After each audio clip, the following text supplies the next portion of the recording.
Late Night Grin. Also, what does that name mean?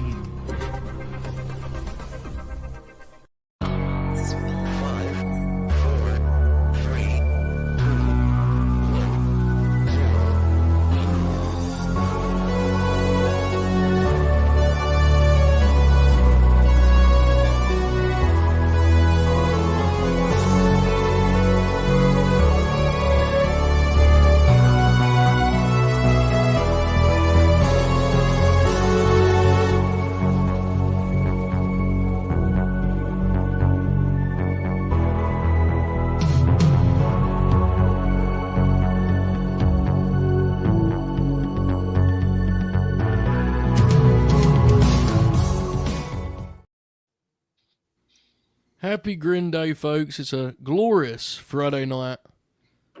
Zack Ryder is back. A traditional Survivor Series match is on the schedule. All is right in the world. I've just bought Brainbuster's WWF flag from him. Be here in mere weeks. Nobody knows about that. Please calm down. Nobody?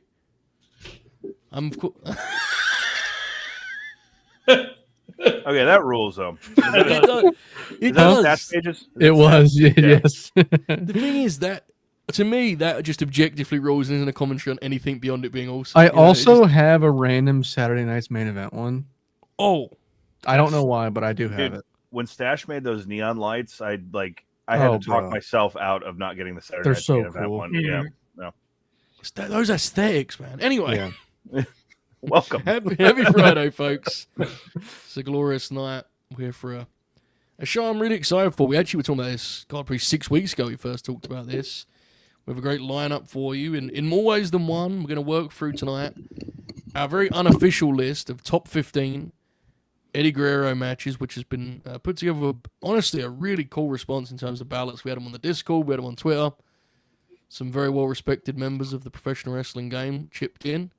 And we're going to work through that list tonight, sharing some memories as we go. Buster, how are you? I'm good. I had a very uneventful day. I just went to work and I came home and I did absolutely nothing. It was awesome. You prepared though, right? You watched. I did. I watched a lot of Eddie actually. Yeah, watched a few what Eddie a matches. Pro, man. That's why he's my favorite. Yeah, you're welcome. Yeah. Caden Lee would never. Yeah, no, he wouldn't. Messaged us yesterday. So who's this Eddie Guerrero fella you guys are doing the show? Damn it, you beat me to the joke. I was going to be like, does he know who Eddie is? Yeah. Bob O'Neill, how are you, brother? Doing well. Also watching Eddie matches the past couple days. Locked in, ready to go, fired up. Got some observer notes. Yes. My God. What a great group of guys we got here. Gary and Alex. How are you, brother? I'm good, man. It's the weekend. Time to be excited, and we're getting close to my favorite time of the year, which is the period between Thanksgiving and New Year's Day, which is kind of like the not globally, but that was super fucking American and xenophobic, right? That was, but at least in my household, the time of the year where there's really no expectations, and then as the resident old fucker, I lived through all this stuff, so. Yeah, I'm excited. I think this is gonna be a fun discussion, and with me and Buster live on a Friday night, who knows what's gonna be said? Oh yeah, yeah. Alex, this is random. Do you follow John Gruden on any social media? I do not. He posted a video today of him receiving a full package from UNT of just merch, and he goes into extreme detail about how they got the name Mean Green. It's awesome. That's sick. That's fantastic. Anyways, Joe, go ahead. You're good. Important conversation. Glad we're having it. College football season, baby. True. That's what I hear. I've been included on that via Grin Grappler post shows and such. Nonetheless, this is a good way to start. Actually, this is a great way to start. Bob, your thoughts on the Observer Hall of Fame? That's an excellent way to kick us off. Thank you, Donovan. It was really good. I think CM Punk, Cody Rhodes deserved it. Sabu deserved it. Not really familiar with the other four fellas, but congrats to all of them. What do you make of the controversy surrounding some of the percentages for our leading women's wrestling stars? What did you make of that? Yeah, it's a little crazy. I think in 5 or 10 years, you'll look back, they'll have kind of more under their belt, and the game will change a little bit more, and hopefully they get a little more recognition. Excellent diplomatic PR answer. That was terrific.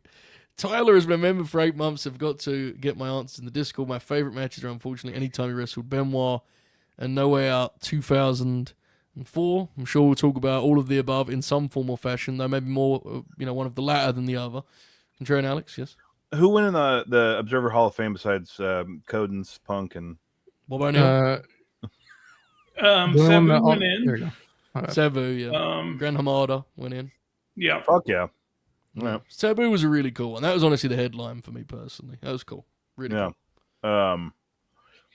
I did see something insane, like fucking Zack Sabre Jr. got like 33% of votes. Dude, he did really well in the retired wrestler category.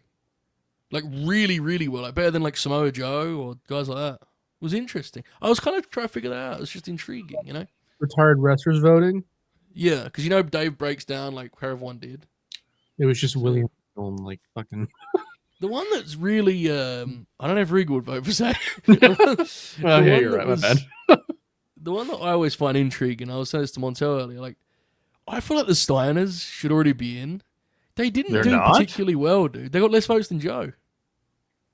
And they got less votes than the Briscoes, I think, too. And I love the Briscoes, but like the Steiners were. Briscoes were near the top, honestly. In terms of teams that like actually didn't get in, yeah. Yeah. And, man, Yeah. that WWE run killed so much, but like Scott Steiner was one of the last vestiges of star power in WCW. Also, like that's. So I made the same point, and I think the reasoning is when they're a team, you just judge them purely on what they did as a team. It's like Dusty went in as a solo, and also is on the ballot. Him and Dick Murdoch were in as a team. They didn't get in, but they were on the ballot as a team. So I think you'd have to. But I don't know, man. Yeah, the Steiners were were a a big team. deal. Yeah, they were a big deal, man. They were the WCW tag champs, the WWF tag champs when that was like a distinction and meant something. And they were a big deal in Japan too. But anyway, brother. Yeah, but yeah, good. That's cool about Sabu. Glad to hear that. Really cool. Really cool. Thank you, Tyler, for being a member. We had a sincere conversation about that there. For as unexpected, it happened. The House has spoken. Been a member for 13 months. Says, didn't get my ballot in either, but I've always been partial to the Raw match versus the Raw. We actually discussed that on Tuesday, right? And yeah, discussed it on Eddie Guerrero Grin Grappler moons ago. We did. We did indeed. And yeah, unless I'm mistaken, I said this to the boys on Tuesday. I do not believe it is on our list. It was not. Yeah, thank you, Bobby. Very famous match, just because it's Eddie Guerrero versus The Rock, and it's the only time that happened. And it was on a Monday Night Raw, and as we talked about in the Grin Grappler episode, I believe the contemporary story was that Dwayne kind of pushed for it and wanted it, and makes it all really cool. It does indeed. The way this is going to work, folks, we're going to just count down the matches. We're going to go from 15 to 1 based on your votes. We had a nice amount of responses, so that we had I think by the end there was around 40 matches that had a vote, which is pretty cool, right? Yeah. I mean, honestly, there are some wrestlers we could do this for that I think it would get even crazier than that, because they just have the way that wrestling is now. There's more opportunity to have epics than Eddie would have had. But obviously Eddie's career took multiple different shapes and went all over the globe. And I think our list represents that, even if, there's going to be some familiar hits at the top, as you'd expect for any wrestler. It's inevitable. Before we do that, my friend Bob O'Neill has some wonderful advice for you if you'd like to show us you're enjoying the program thus far. Yeah, if you're having a good time, you go ahead and smash that like button. Thank you, Bob. Excellent point. Jesus. You're My right. bad. Sorry. You're fine. I think, with that in mind, before we get rolling here, we'll start on a slightly somber note, and then we'll celebrate the wrestling matches and have some fun. Of course, yesterday, and the reason we're doing this when we're doing it, yesterday marked 20 years since Eddie's passing. We did a Grin Grappler about Eddie Guerrero, and I could be completely wrong. I asked the boys on Tuesday, and maybe I'm just off base. I don't remember us necessarily delving into the end of his story. And I thought it would just make sense to kind of start there. Buster, as the youngest of our quartet tonight, when you see the 20 years thing, does that strike a particular chord with you? Is there a surprise? Is there a memory? Again, I understand you're the youngest of us here. I don't really have a specific memory, so I'm intrigued if you do. I think I was 2 or 3 months into being a wrestling fan at that time, Wow. watching weekly. So it didn't really hit me at the time. I don't have a memory of it really. I was probably just I probably turned Raw on and was this is sad, and I turned it off and like went to go play Yeah. something else. So I don't. The 20 years. I mean, it is crazy. Like, just I've been a wrestling fan since then. So like, knowing that it's been that long, Yeah. it's just wild. But there's no real like. I don't have a memory of like learning about it and like, yeah. To me, he's just always been, you know, a big what if, I guess.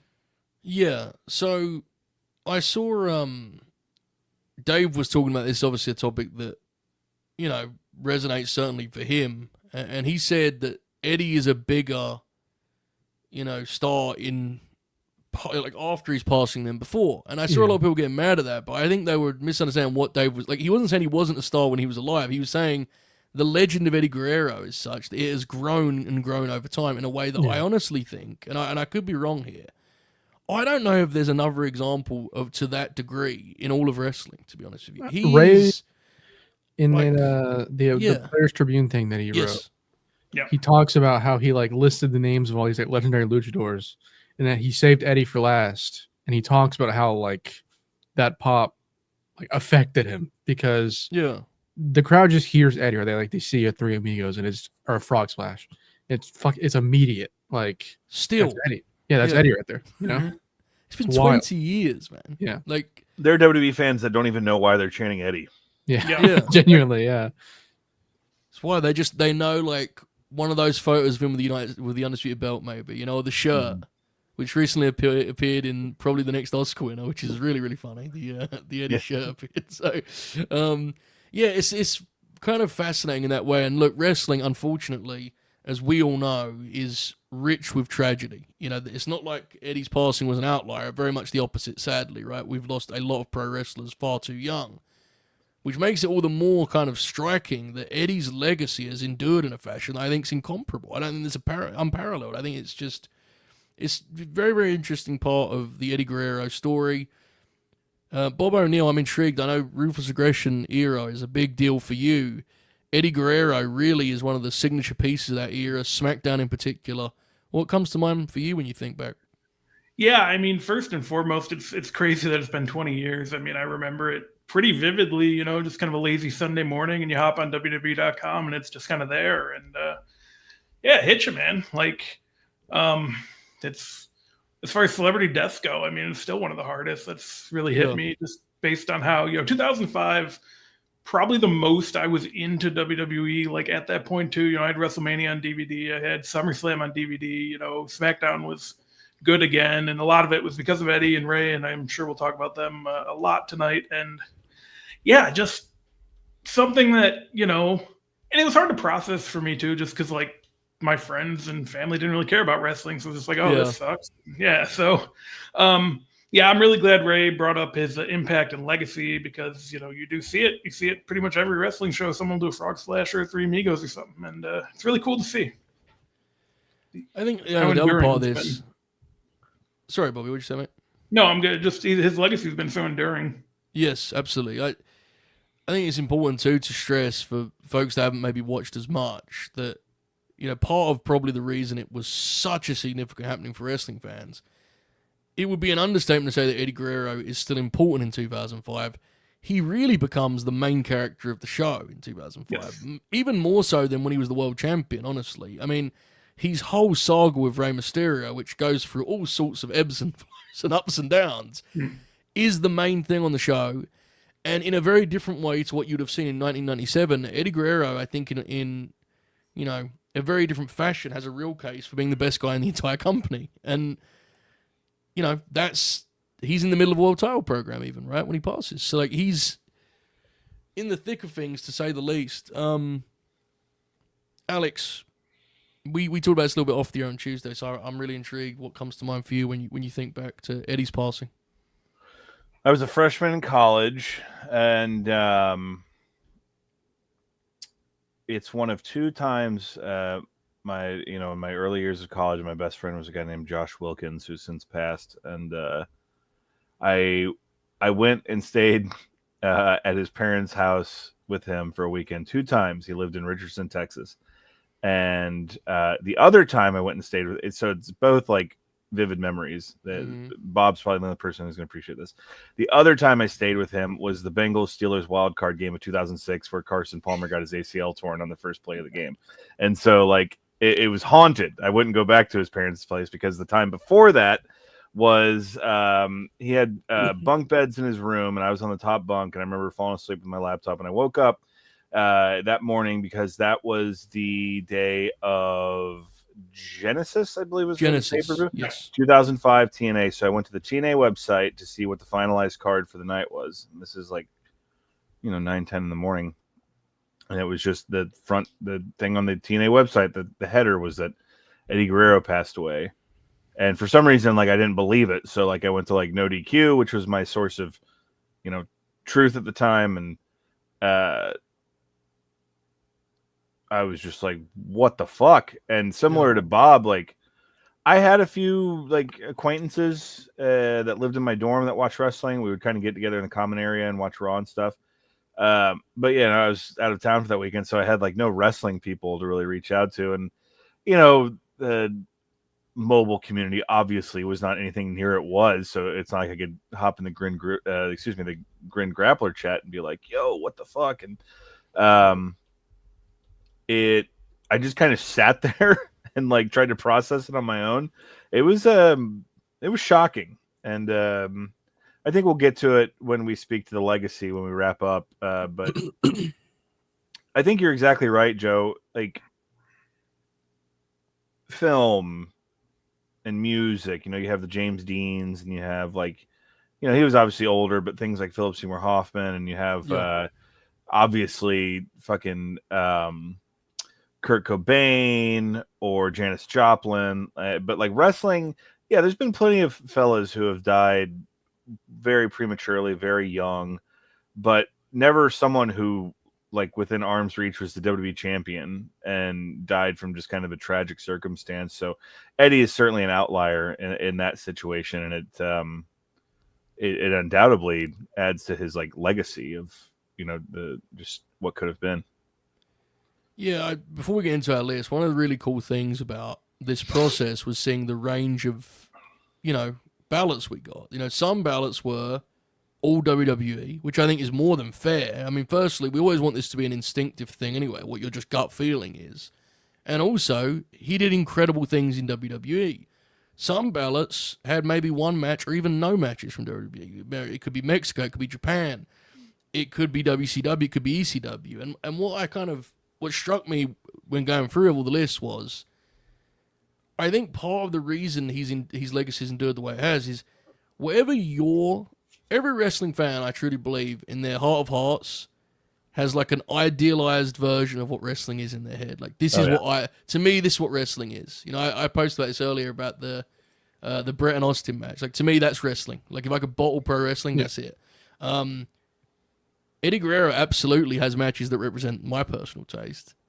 And I think there's no version of pro wrestling that Eddie doesn't have, like, a piece of. Like, even if you love the most theatrical, silly, goofy pro wrestling, which God bless, that's a beautiful thing, Eddie did some of the goofiest, silliest, most theatrical things of anyone, right? So, what he did in Japan, where it was pure just quality of work and skill. He had the high flying. Like, no matter which part of wrestling you connect with, he has it. So I think that's certainly part of the story also. So, yeah.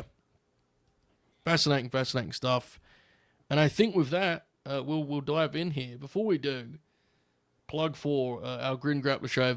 This show is very much going to be, I'm going to read a match and the boys are going to give some memories if they have. They won't have memories for all the matches, right? Grin Grappler is a very different format. If you've never seen that, the Eddie Guerrero show, we take a very different approach and look at the matches in more kind of, Alex has notes and things of that nature. It's a whole thing over there. So it's a process. It's a process, exactly. Right. Yeah, with that in mind, I highly doubt it's making this list. So if you've never checked out Grin Grappler, specifically the Eddie Guerrero episode, we discuss a match in that episode. Or was that the Lex episode? It doesn't matter. There's a Lex Luger Eddie Guerrero match from WCW Saturday Night that is really fantastic. It's on YouTube. It's something I recommend going out of your way to check out because it's when Eddie was really young and green, and Lex is just like, all right, we'll do your match, and it's a good time. Got a couple votes. It did get a couple votes, but nice. Not make the list. So yeah, let's get rolling here. I'm going to start immediately with some controversy, I feel. As at 15 on our very, very unofficial list, we need to stress, we have Eddie Guerrero and Dean Malenko from ECW Enter Sandman. This really surprised me, okay? Yeah. May 13th, 1995. Now, what happened with Dean Malenko, this is the only Malenko match that made the list. And what happened with poor Dean was, the people that liked the Eddie Dean stuff split their votes. So we had like 4 different Eddie Dean matches that got votes.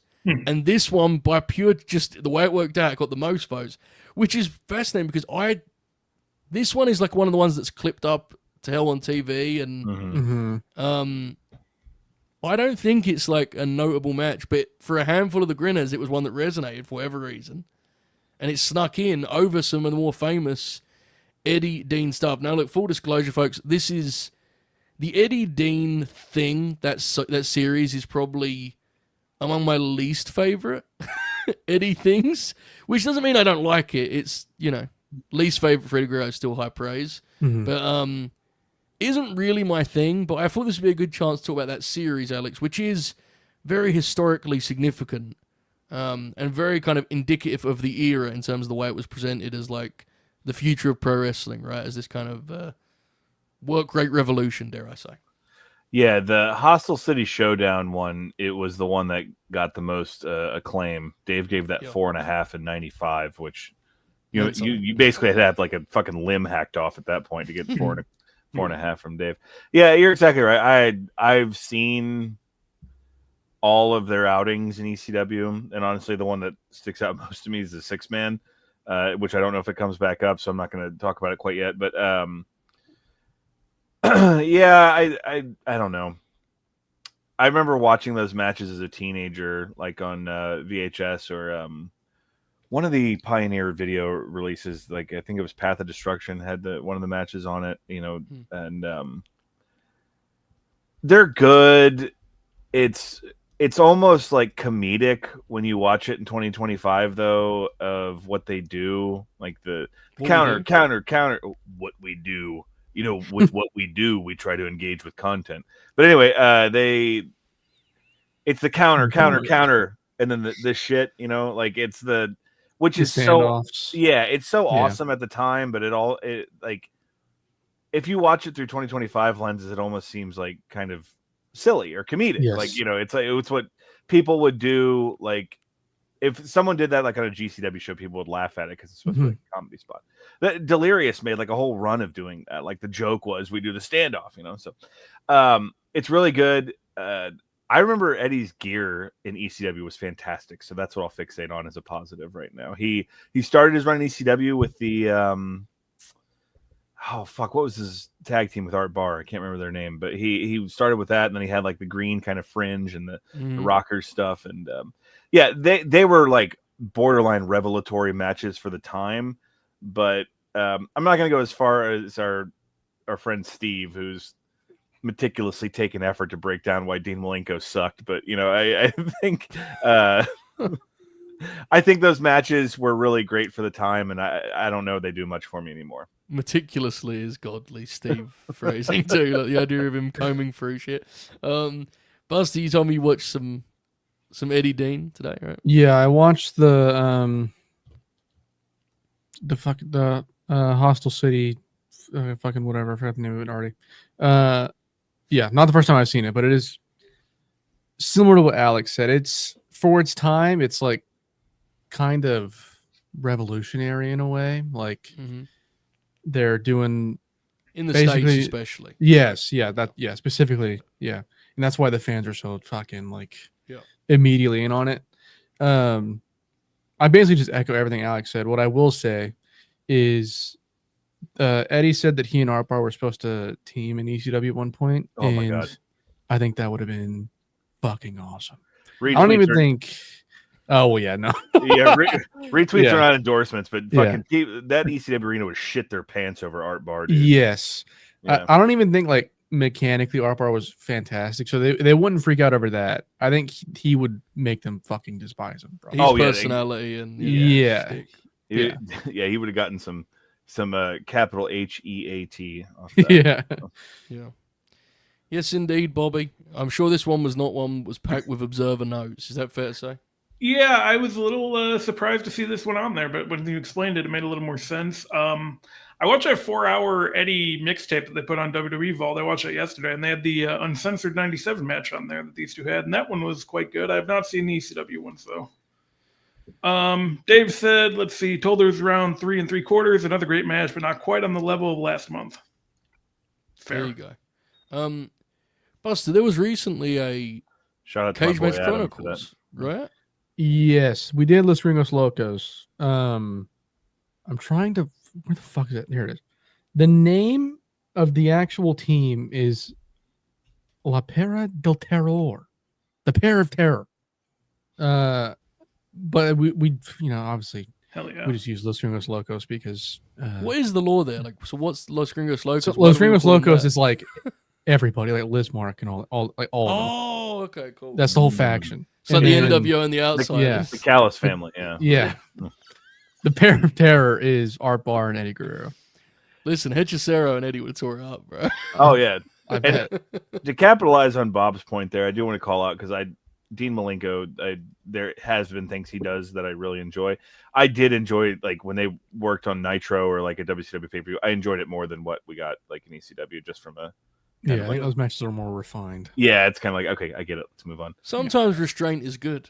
Sometimes it True. is. You know, I talking about this with Oracle recently. That's what we do. My favorite version of Raven is him fighting against the system in WCW, where he's like slightly handcuffed, just enough to not go full fucking Raven. Sometimes it's good, right, to have a little bit of parameters on a guy. Raven is, confined to a 5-minute match with Bill Goldberg is like you watch that and you go, "That's the most brilliant pro wrestler that's Yeah. ever lived." Yeah, I think we've learned that more and more over the years, actually. Yeah, yeah. Speaking of Raven, sorry to bring up TikTok, but there was a TikTok that Brother? made me laugh very hard where somebody ranked Raven as the second best indie worker of all time. Popped me huge.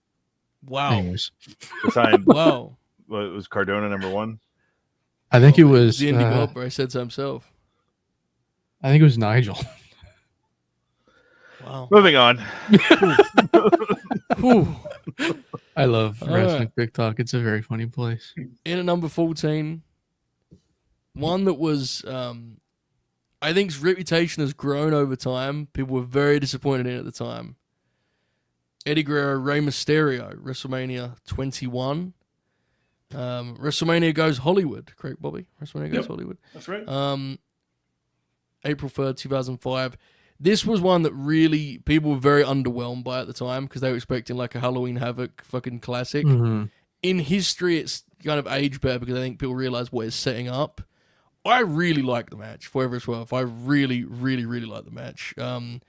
Bobby, I'm intrigued. I want to say Dave was at the forefront of like, this wasn't what I was looking for, brothers. Yeah, he gave it 3 1/4. Didn't really have much of a write up on it. Just that apparently they got some time cuts, so they weren't thrilled about that. And then they had a botch that they didn't come back from, which I do remember. And Ray's Yeah. mask is like falling off the entire time, which I remember. That is from an this match, issue. too. Yeah, I It's remember like it weird. was one of the Ray wardrobe malfunction matches. Yeah. Yeah. But yeah, I mean, I like it. Like I said, I had the show on DVD, so I saw this match probably 20 times before I saw the Halloween Havoc match, and so it always will be special to me. It's obviously not as good. It's not even as good as some stuff they do later in the year, but I'm glad it made the list. Yeah, Ray's gear is an issue, but I like the match, Alex. Do you have any memories of this one from WrestleMania? I'm glad we talked about Dave because there's no other match on the WrestleMania 21 card that Dave is still steeped in lore about, 20 years later. So, 22 years later. Anyway, yeah, it's good. Like I remember like getting on the forums after the show and people were like, that match sucked. I'm like, well, it didn't suck. It's, Yeah. I think people, it's natural instinct, they, what would have been 8 years before this, 7 years before this, they had one of the all-time WCW pay-per-view matches, and I think people were expecting to replicate that. And unfortunately, it was a different world. The match they had in WCW was a company that's like, yeah, we don't care what you do, go out there and do whatever. Whereas in WWE, it was very much like, all right, do something, but don't do too much, goddammit. And And also the match they try to have here, right? If I remember correctly, they're both babyface, so they're trying to both code of honor shit. Yeah. And yeah, it's good. It's good. It's what I would say is the aesthetic is what makes it, is that WrestleMania Hollywood aesthetic, and subconsciously or not, I think a lot of people just voted this based on it was Eddie's last WrestleMania. I tend to agree. Buster, anything to add on this one? I haven't watched in a while. What I do remember is it's just a little more slow compared to their other matches, so I can see why people aren't as in on it. I will say the chat says that the gear is bad. I think if the mask wasn't fucking with the Rey, the gear rules. That's my take. Yeah. Okay, so then it begs the question: what's the worst Rey gear? Is it when he came back with the huge roid gut and was Silver Surfer? I think it is. Like that's really bad. Do you guys like the Joker one? Because I do not particularly. Okay, I thought it was awful, but it does give the incredible moment on commentary where Jerry the King Lawler's like, I think Rey Mysterio is paying tribute to Heath Ledger's Joker here. And then JR goes, well, I'd say that Rey Mysterio's career is very much alive and well. Legitimately, like one of the more baffling JR on-air calls ever. Like just a bizarre fucking play. Like I remember what was it? Was it 2011 or 2012? Someone was like, one of my friends had like fantasy booked this scenario after the artist won Best Picture that Rey was going to come dressed up as Jean Dujardin, like coming out like in a silent picture like performance. Because for a minute there, like he was doing whatever the big movie of the year was, and Fat Silver Surfer's the worst. Yeah, that's fair. I think the mask after he takes off the hair is fine. It's not good, but it's fine. But when he comes out with the fucking like the green. It's like real toupee bad, or whatever. It's really bad. Incredible match, though, to be honest. Yeah. The Muto mask is also fucking horrible. I'm sorry. Oh, I loved that. But then he acted like it wasn't a Muta tribute, and I was like, that is an opinion that is that just has not founded in anything other than pure hatred. No, that's what that is. It's You too hate the source bulky. material. It's too bulky. I don't you like hate the it. source material, bro. I get it. Calm down.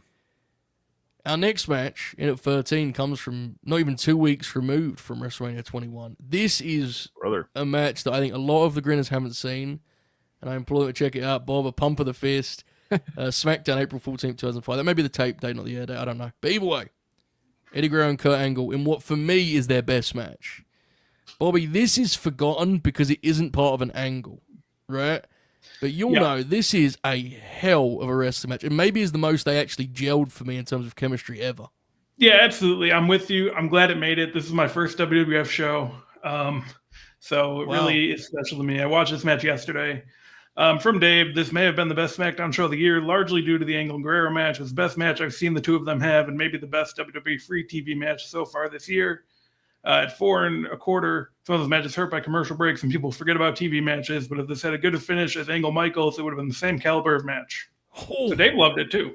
My God, it is really, really good. Dude. It is because we'll talk more about Eddie and Kurt later, but they're an interesting pairing, and they're like because of their talent, they'll have good matches regardless.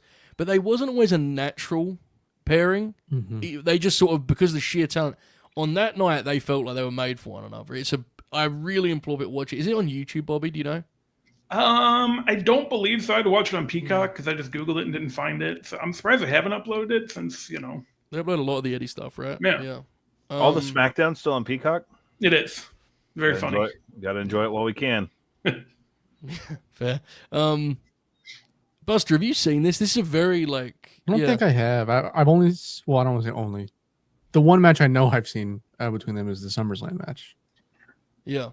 Yeah, we watched the Mania one together. Oh, yeah. Yes, because I've seen two of them for sure. Yeah.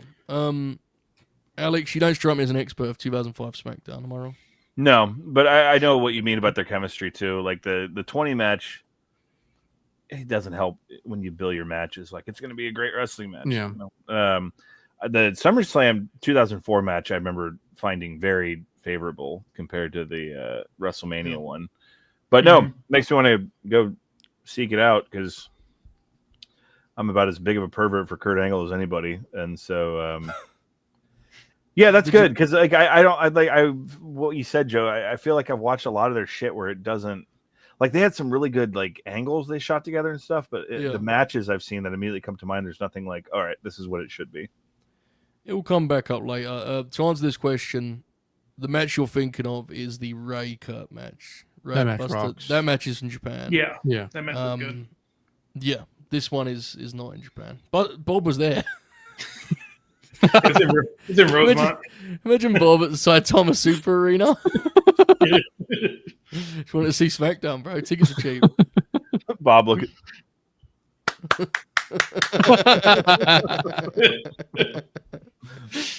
All right, terrific stuff. Everyone should check that one out. Folks, we're headed, speaking of, for our first trip to Japan, in at 12, under the mask, Black Tiger. The Best of Super Juniors Final, 1996, June 12th. Jushin Liger. Ooh. And what is, at this point, feels safe to say would be the biggest moment in his career at this point. Winning the Best Super Juniors, beating Jushin Liger to do so. The 96 tournament is a memorable tournament. It will come up again here shortly. This is at the height of kind of, I mentioned that, again, it sounds so demeaning now because it's used as like a knock, but the work rate term, you know, but like, I do consider this era to be like the work rate revolution among smart fans, right? They really fall in love with this style. And Liger, of course, you know, central to the juniors at all times. This tournament, pretty deep in talent. Alex, this is one with some kind of stature historically, fair to say, right? Yeah, that's. I remember one of the first things discovering from like my forum days, like that Eddie was Black Tiger. I'm like, what? And you know that kind of, Jesus, Rocky was Black Tiger, and then which is godly, by the way. a couple other people assumed that that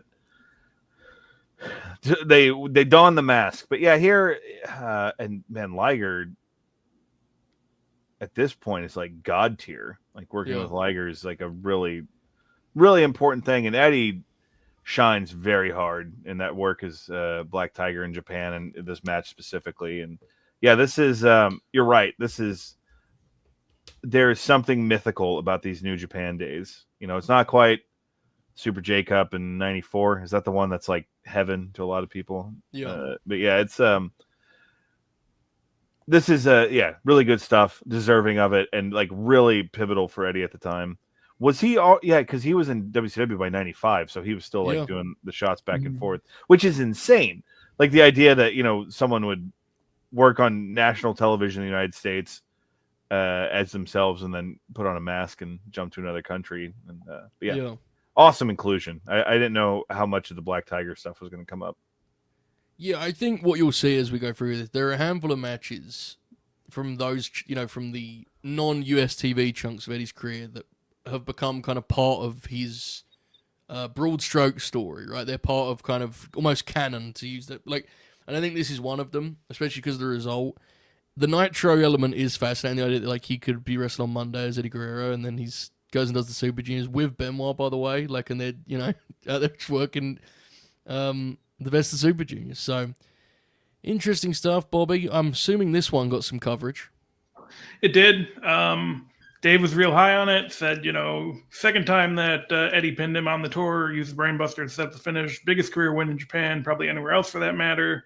The win made sense on several levels. It gives credibility to Tiger in the scheduled IWGP Junior title match on June 17th and future title matches, and also heats up a long-term program with Liger.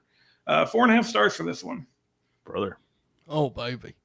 Buster, how much Black Tiger have you seen in terms of Eddie's portrayal, at least? For some reason, I've like gone out of my way to watch the like lesser known Black Tiger stuff. I don't know why. Because you're there's like of the late Grin. Yeah. There's like a match where he teams with Negro Casas versus Fit and somebody else, and awesome. It fucking rocks. But as far as like the big stuff, I don't know why. I haven't seeked it out.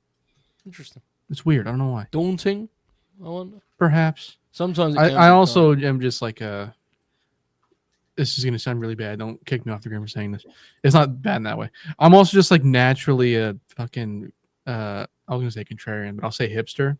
And yeah. And I'll like Yeah, I'll On the see Grin. like yeah, I'll see. You gotta watch this fucking Black Tiger and Ultimo Dragon match, and I go, no, the fuck I don't, dude. Shut up. Yeah, you're gonna watch a tag instead. From Yes, yeah. I'm gonna watch him get hit by Fit Finley really hard in Yeah. a 9-minute Oh, that match. sounds good. Yeah, we should watch that. I dig it. Okay, Best Super Juniors getting some love here. We'll come back up later. Speaking of such, we're going to return immediately to the Rey Mysterio matchup, and more specifically the 2005 Saga. In at 11, we have the Judgment Day match. May 22nd, 2005. We actually watched this, Buster, on the air We did. at some point. Was that last year? Let me check. I don't know when it was. It must have just been May. It has to have been. We couldn't have been. We would have done it in May. Bobby, you was there for that, right? We did the JBL one this year, I think. That was on the flagship. Yes, that's free. That show's free. Yes. Okay. We definitely did 2005 though as well. No, The yes. 2005 one Okay, was fucking, this is my confusion now. I'm getting confused. 4 months ago. That seems alarming. The flagship was 2004. Yes, I remember Okay. the JBL match. Yeah. Yeah. We had a blast with this, Buster. Do you remember us popping for the big chair shot at the end? The fucking- Yes. Yeah, this match is a hoot.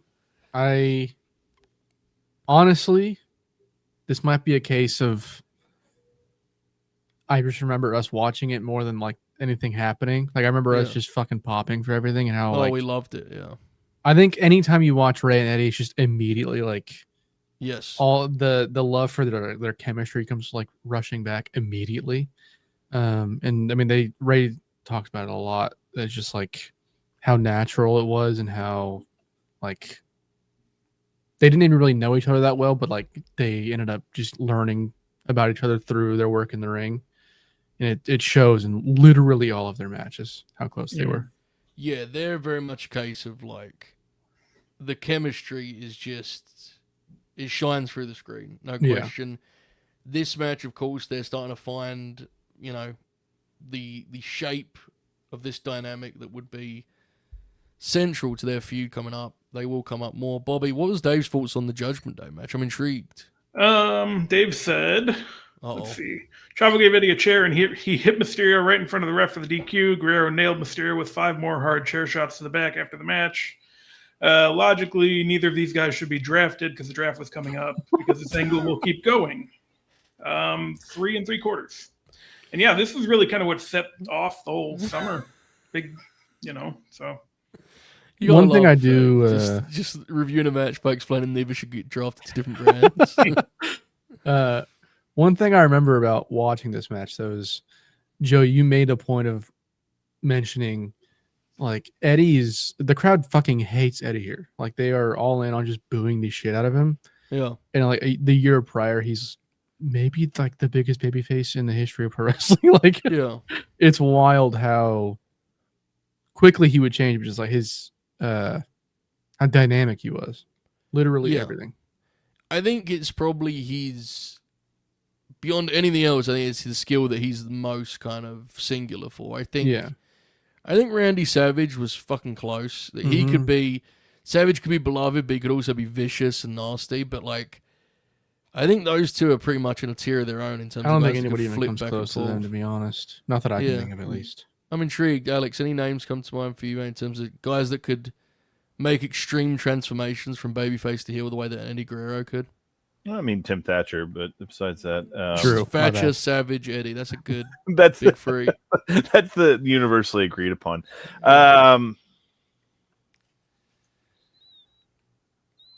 Yeah, that's. I want to say like Tenryu, but like the Japanese style is just so different. Like Yeah. it's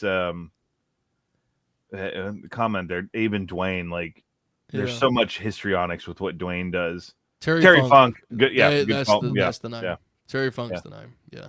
Yeah. I think those three guys are actually on the tier of their own. Terry deserves Yeah. to be right alongside them, if not above. But Yeah. absolutely. The Eddie feud really captures that. Alex, Speculate. memories of the Judgment Day match, which I think people forget because of the finish. Is this one that you'd have called? Judgment Day is the pay-per-view famous for the Cena Bradshaw bloodbath to close it in 2005? No, so this one I'm really looking forward to. I've never seen that JBL Cena match. Wow. So that's going to be a big one for the upcoming JBL Grin Grappler. But I know this match because Chavo fucking lays it in like Fritz on Carrie, man. The chair shot that ends this match, dude. Yeah. It's vicious. Their work here is, and I'm fear getting ahead of ourselves. I'm assuming Eddie and Rey in 2005 comes back up along the way. They just couldn't miss. Very much, especially once they get kind of the angle to go with, what they're doing, and this finish is a big part of that. Wonderful, wonderful stuff. As we head into our top 10, we headed back to Japan, 1994, October 18th. New Japan Super Grade Tag League. Black Tiger and the Great Sasuke opposite Shinjiro Otani and Wild Pegasus. This is a match that I'm sure Bob's about to highlight.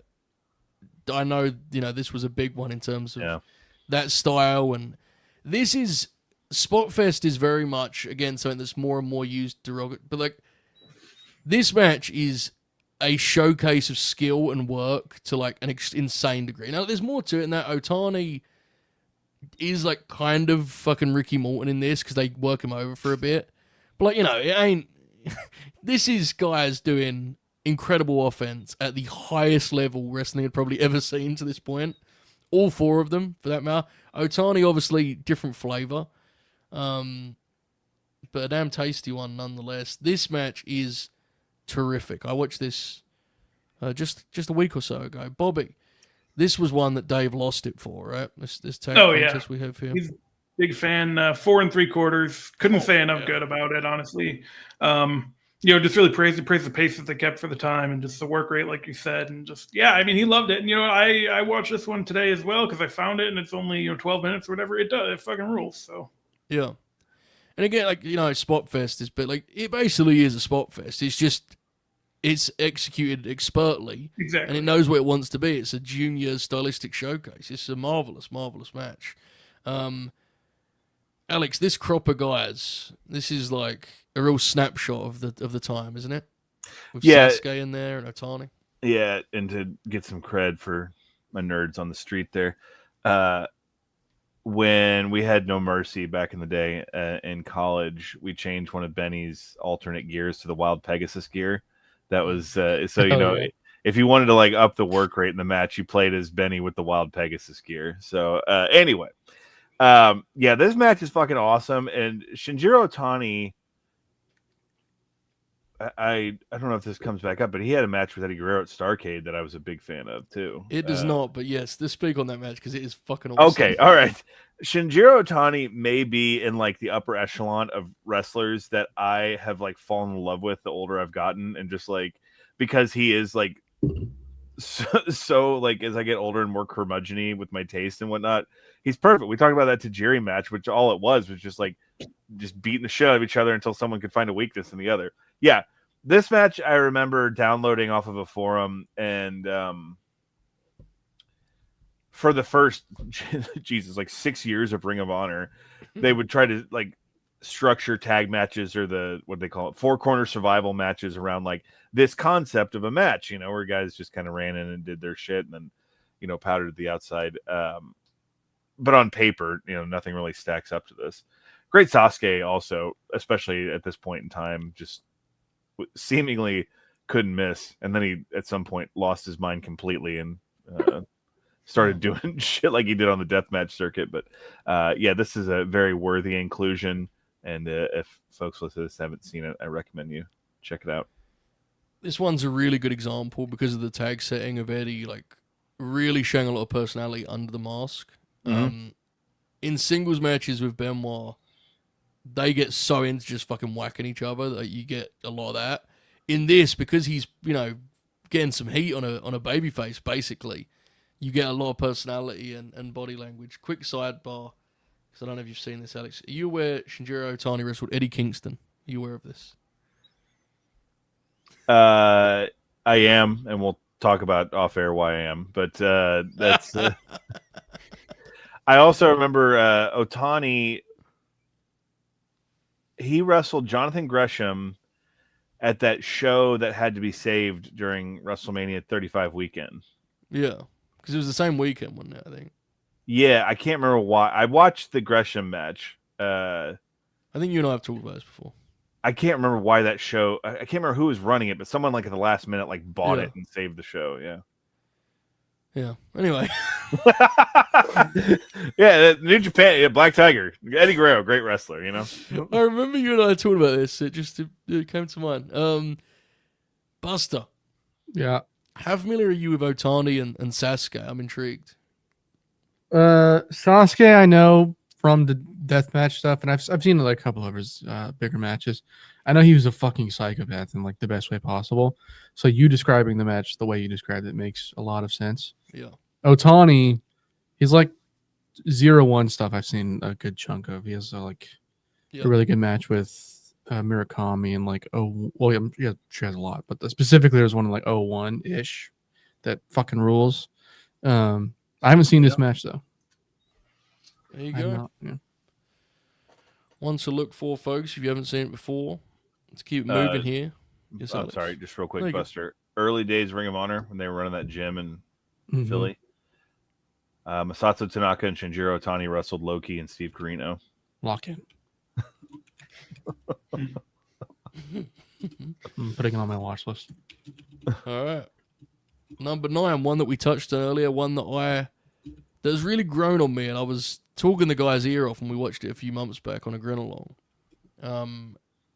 The Kurt Angle match from WrestleMania 20, March 14th, 2004. So this is a match that I find kind of fascinating, and again, it was like Novi, Buster, and we were watching this match, and I think I just spoke uninterrupted for 20 minutes about how interesting I find the match. The reason this match fascinates me is I've always thought this match like benefits from the fact that it feels like a little bit of a clash of styles. It isn't this is the thing with this one. This isn't the bombastic epic that I think people wanted it to be as like, is this the greatest wrestling match of all time? The way that Kurt and Shawn clearly like strive to produce, which is fine. Mhm. That's the match they went to have. That, you know, by contrast, this is like really gritty and kind of rough around the edges. And there's a lot of moments where this is actually pretty quiet and pretty small for a WrestleMania classic, you know, in the making. And I like it being on this list. And it was one, it didn't quite make my list, but I would have done if I was doing a top 10, I would have put it in there. We was all doing top 5s for this. But what I like about this match is like, I think it speaks to the way Eddie generally approached wrestling. Like, I don't think the Eddie Shawn match that never was fascinates me in that regard, because Shawn would have absolutely approached that match like, we have to have the best wrestling match that ever was. Mm-hmm. And Eddie didn't necessarily work that way, in my view. This match captures that rather well. This is much more understated than you may expect, but I think it's still a beautiful wrestling match. And very rough around the edges in a positive way, Buster. You've heard me talk about this a million times, but there's something to this, isn't there? Yeah, I think I'm not as positive on the clash of styles. Like at times, like this could just me being like fucking getting worked, but at times it just feels legitimately like Kurt Angle's like he wants to push a pace, and Eddie's like, no, brothers, fucking chill out, slow down. Absolutely true. Yeah. Which I mean, it works sometimes for me. It works, it doesn't work other times. For me, I'm not as positive on it, but it does rule. I like it as like a, like you said, a match that was supposed to be like a grand WrestleMania fucking classic, and the fellas just said, let's go to school. Well, especially because the crowd, like, I always remember the crowd in the middle of this, they seem really tired. Yeah. And so they kind of like, that show was 4.5 hours, which was unheard of at the time. It's a sprint nowadays. But yeah, you can tell like the people are kind of adjusting to what they're doing, but I think it ages very nicely. Yeah. Alex, much you probably like speak. Go on, Kyle O'Reilly versus Roddy Strong at AEW Dynasty. It's a good match. Yeah, that match is really funny in that regard. The people look actively mad at it at times. Brother. Fun fact, better than Ospreay and Danielson. Fun fact. There you go. The most overrated match of the past 10 years. Just no reason as to a encourage fucking Buster there. Fan no of both of those guys. Come on. No reason you encourage Buster, who just stated that as a fact and actually literally framed it as a fact, fact. a fun Fun fact, fact. even. Fun. Roddy and Kyle is sick though. It is really good. Alex, you can really speak best to like. This was absolutely framed as this is going to be one of those matches, right? And I think because it wasn't, it may have split pills slightly, but I think it holds up really, really well. Yeah, Buster. He introduced a perverse thought. Roderick Strong versus Eddie Guerrero. We're cooking. Baby. Fuck. Yeah, you're right. WrestleMania 20 was a very odd circumstance of marketing. I mean, you don't have to go very far to figure out how much of a disaster Goldberg versus Lesnar was, because it was also marketed as like, this is gonna be the greatest match of all time. Yeah. What happened there, Bob? What happened? Yeah. They got it back. Just took a while. Yeah. My man knows ball. He's not lying. And then, of course, the match that was like least marketed on the show turned out to be the best one. But yeah, the whole thing with this is exactly right. Which, if you paid attention to the TV leading into it, you shouldn't have thought like, oh, this is going to be like a classic wrestling match. I remember what I remember more is the angle they did where Eddie was going to was it Heyman was the GM? So he was going to wrestle somebody with one arm tied behind his back, and then he chased him down the aisle, and then Kurt came out and Kurt stalked him down, taping his fists up, and just beat the shit out of Eddie on TV. I thought that was a really great angle, and yeah, the match is really good. Kurt Angle. I mean, we're not telling stories at recess here. Between specifically 03 and 08, 9 was an absolute psychopath as it came to professional wrestling, and a perfectionist, and wanting just, if he didn't leave that ring with less of himself intact, he was disappointed in it. And I think that's to your point of like Eddie was like, well, we can do this, that, and the other, and the crowd will still react to it the same. Yeah. People remember the finish too, by the way. Exactly. Really well, that's the whole point. Yeah. That's all people remember. That's kind of the brilliance of Eddie in some cases, is the small moments are what they remember overall. And yeah, I remember being really good. I just the main event of that show happened to be, at that point in time, the best triple threat match the WWF had ever done, arguably. I think there was one or two others in contention, and so that kind of stole the thunder from it. But yeah, it's a very good match, and two guys that it does make it a fascinating watch, because they went in the ring with different ideas of what they were going to do. Most certainly, Bobby. I'm intrigued. How did Dave feel about this one? He really didn't have much on it besides just running through the play-by-play, but then he gave us 4 stars. So, what did you think, Bob? In that case, what did you think?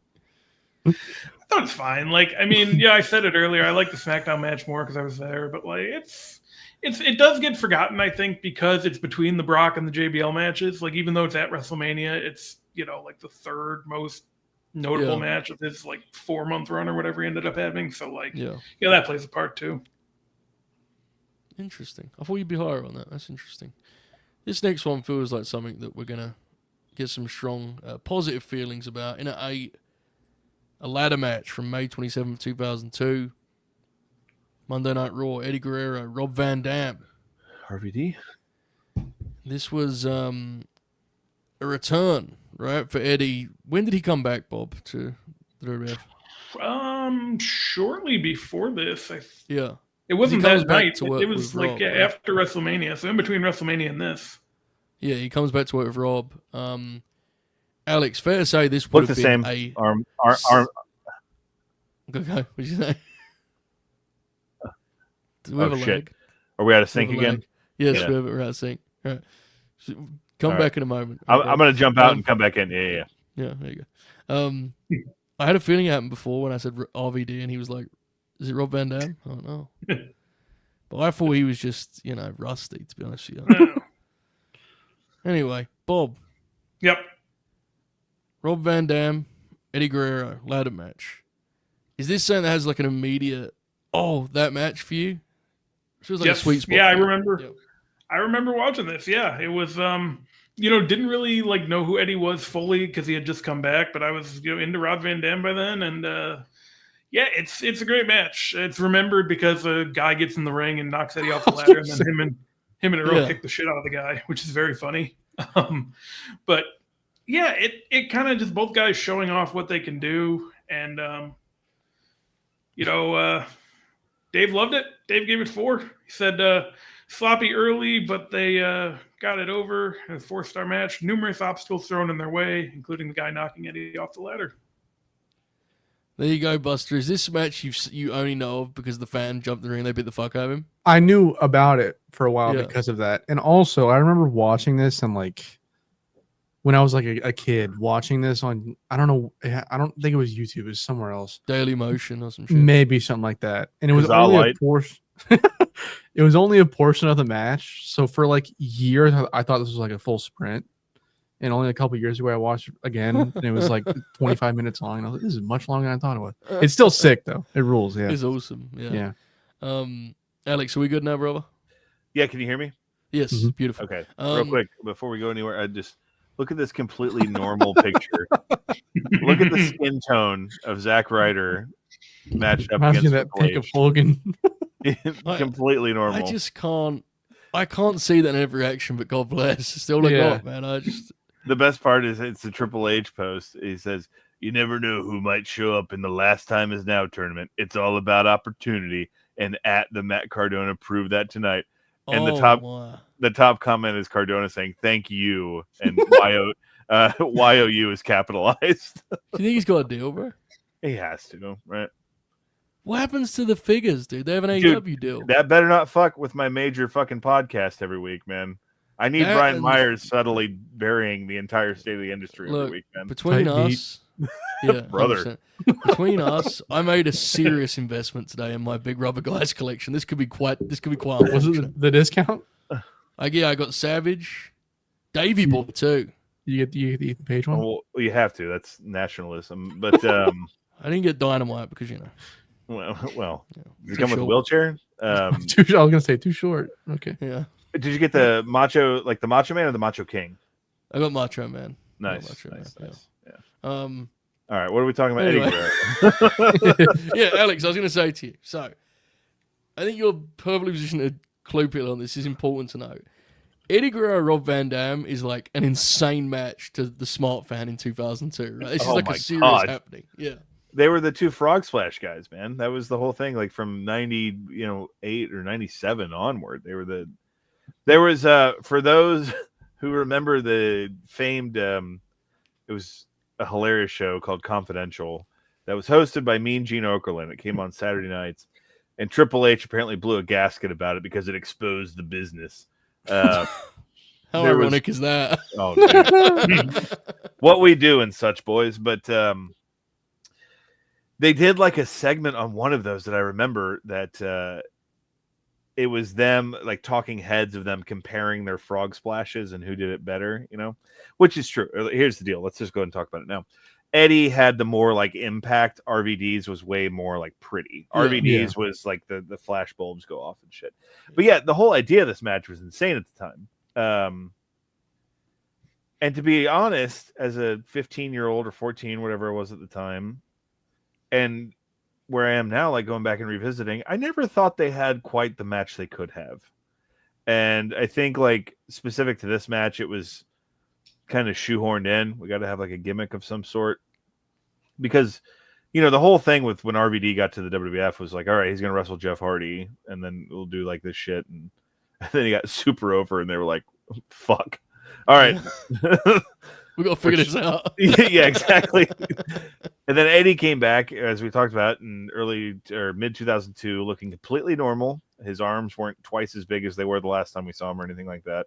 And they had this match, which has the infamous fan run in. The thing about this, that if anyone on this panel or the chat can call me out on, I'm willing to be corrected. Eddie does the helo off the top of the ladder in this match, and I've never seen that spot replicated again. Yeah, where he 1-on-1 because RVD sits up well, we're never doing that again. He's just fuck this, man. There's a lot of fun in this match. Specifically, they do that the monkey flip into the ladder, where Eddie basically just hits it with his legs, but the crowd reacts to it like, oh my god, it's fun. Yeah, I don't know if this would crack my top 10 Eddie matches, but I guess it's memorable because I remember sitting down in my grandma's living room watching it on TV when it happened. Yep. So, Okay, so Scott has a great question. Remember for 11 months, and he says, do you have a favorite Eddie figure? While I go and retrieve mine, I have a perfect way of fill time before we exchange figure talk. Bob O'Neill, Yes. please tell the people, especially our younger grinners, about what the fuck Confidential was. Go. Okay, so yeah, as Alex said, WWE Confidential was I guess kind of like 60 Minutes to an extent, but like WWE centered, and Gene Okerlund would host it. The first episode was about Stone Cold Steve Austin walking out in 2002, and no, the first episode was about the Montreal Screwjob. Yes, correct. Yes, yeah. Okay, and then one of the early ones was about Austin walking out. There's a very unfortunate one early in the run as well that I think it's best to really not get into. It was mentioned in the chat a little bit ago. Yeah, part of the All-Star Spike TV Saturday Night lineup of Velocity, MXC, and Confidential. Oh man, yeah, I had to go scroll back through the chat. Yeah, that's really bad. that one was real bad. But yeah, it was also, I remember it featured a lot of Mean Gene being a perv, of like, commenting on the women's wrestlers of the day and whatnot. So Typical. I want to get the new like 2004, I guess, Eddie figure they've made is incredible, and I get it. But for now, the I'm more than ultimate, happy with this as my pick. Dude, I I was think gonna, yeah. this beautiful. is just a beauty. I mean, because as a WCW guy too, like this makes me think of like the Flair Nitro matches and stuff like that. Like, have you seen the one they're coming out with next year? I've not. Eddie? Oh, fuck. Brother. I was looking at it a second shit. ago. Yeah. My big Love collecting it. right now is the superstars, the ones that look like the old AWA Remcos. And Oh, they're so cool, dude. There's an Eddie one I've been in the market for. My sister, Eddie Guerrero, is her favorite wrestler ever, and she has a really cool Eddie on her shelf that was circa when he tagged with Tajiri and won the tag titles. He came with the SmackDown tag title. It's in storage, so there's no way I can break it out right now. But my favorite was the would have been 01. It was like Latino Heat Eddie that had kind of like, it was the short hair, but had like some of it down in his face. And he came with the purple strap Intercontinental title of the time. And so that was I guess, as a young teen, Eddie Guerrero was the perennial Intercontinental champion of my Fig Fed. Like, he was always the IC champion. Like, no one could beat Eddie Guerrero for the IC title. Yeah. I love it. That is awesome. The first one that came to mind is like the Jax Classic Superstars one. Yeah. He has one of, so in my more perverse states as of late, I've thought about tracking down the Classic Superstars series had those LJN copycat figures that they made, and Eddie has one of those, and I've thought about like maybe tracking all those down. There's a toy store by my house. That's generous. It's like 45 minutes away. But anyways, they've had the same Triple H one for like 6 years. Nobody's bought it. It's awesome. Yeah. Pops me every time I see it. We don't. He's not included. Thank you, Scott. Great question. That's right up our alley. Thank you, mate. Bob, any answers on that, man? I know you're not as big a fan. No, I don't have any of the Eddies. I haven't really bought figures in quite some time. I should get back into it. Well, yeah, I should get back into it. It's expensive. It's very expensive. Yeah. It is. I mean, while we're on the topic, this Scott Steiner Ultimate, baby. this is like a god tier figure right here, man. Yeah. Yeah. The Steiner's licensing deal has been of great use to the wrestling figure fans. It's been a huge hit. Dude, the licensing deals all across the board right now. That WWE finally made the home version of the WrestleFest cabinet, but they left out that 5 of the wrestlers they don't have the rights to. So yeah. Tremendous stuff. In at 8, the Rob Van Dam ladder match. At 7, this match is a Stone Cold classic. My God, that scared the fuck out of me. Sorry. You're good. It's a Stone Cold classic that unfortunately is also a victim of being a TV match It is from SmackDown in 2005 also. June 23rd to be exact. It is one of those aforementioned draft episodes, Bobby, that Dave was so scared of. Eddie Guerrero and Rey Mysterio, in to me, their best match of the year by a distance. They put a ton of time in.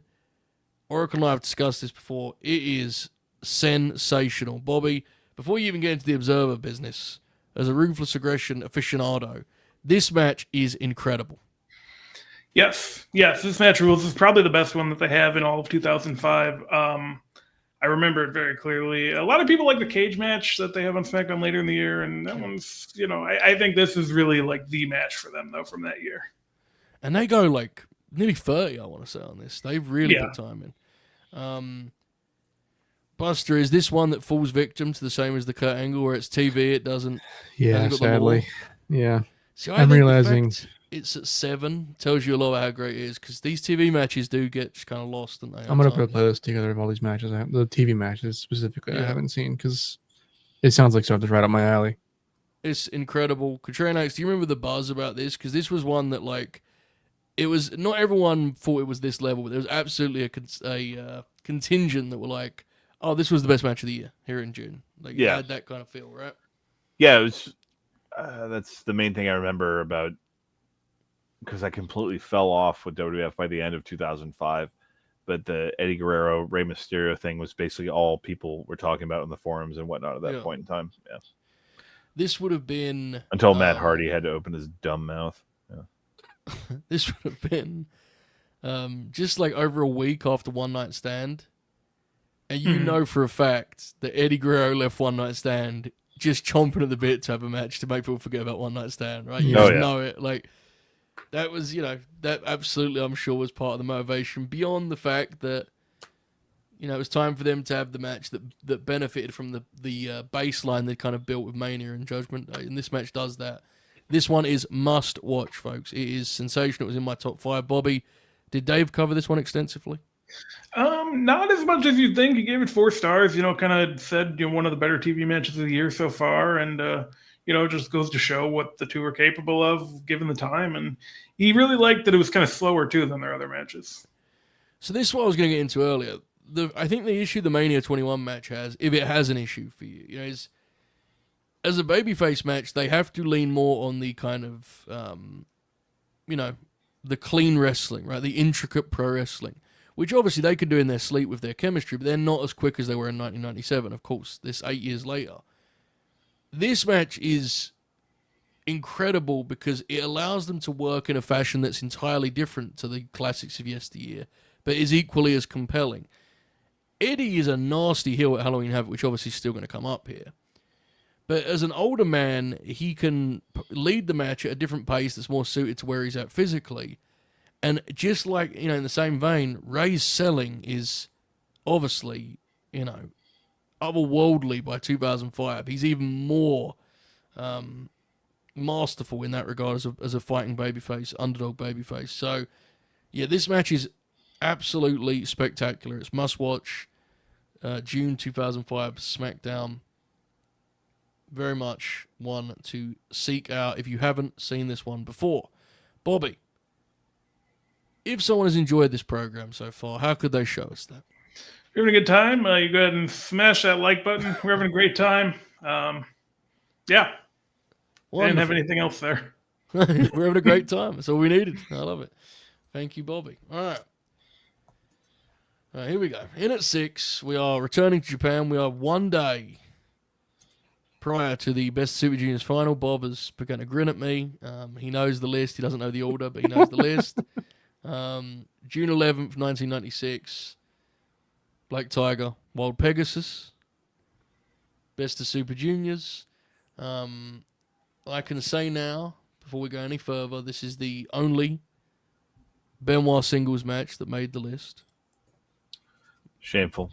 Make of that what you will. Your mileage may vary, but this is probably their most critically acclaimed singles match, I would say. Maybe. I don't know, actually. I'm intrigued what the numbers reflect on that. Buster, you watched this today, right?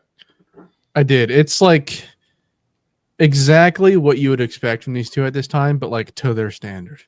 Yeah. It's like wildly mechanically perfect. They work like a crazy pace. By the end of it, the crowd's going insane. Eddie hits a fucking insane brainbuster out top rope. Rules. Yeah, it's a very good match. Very good.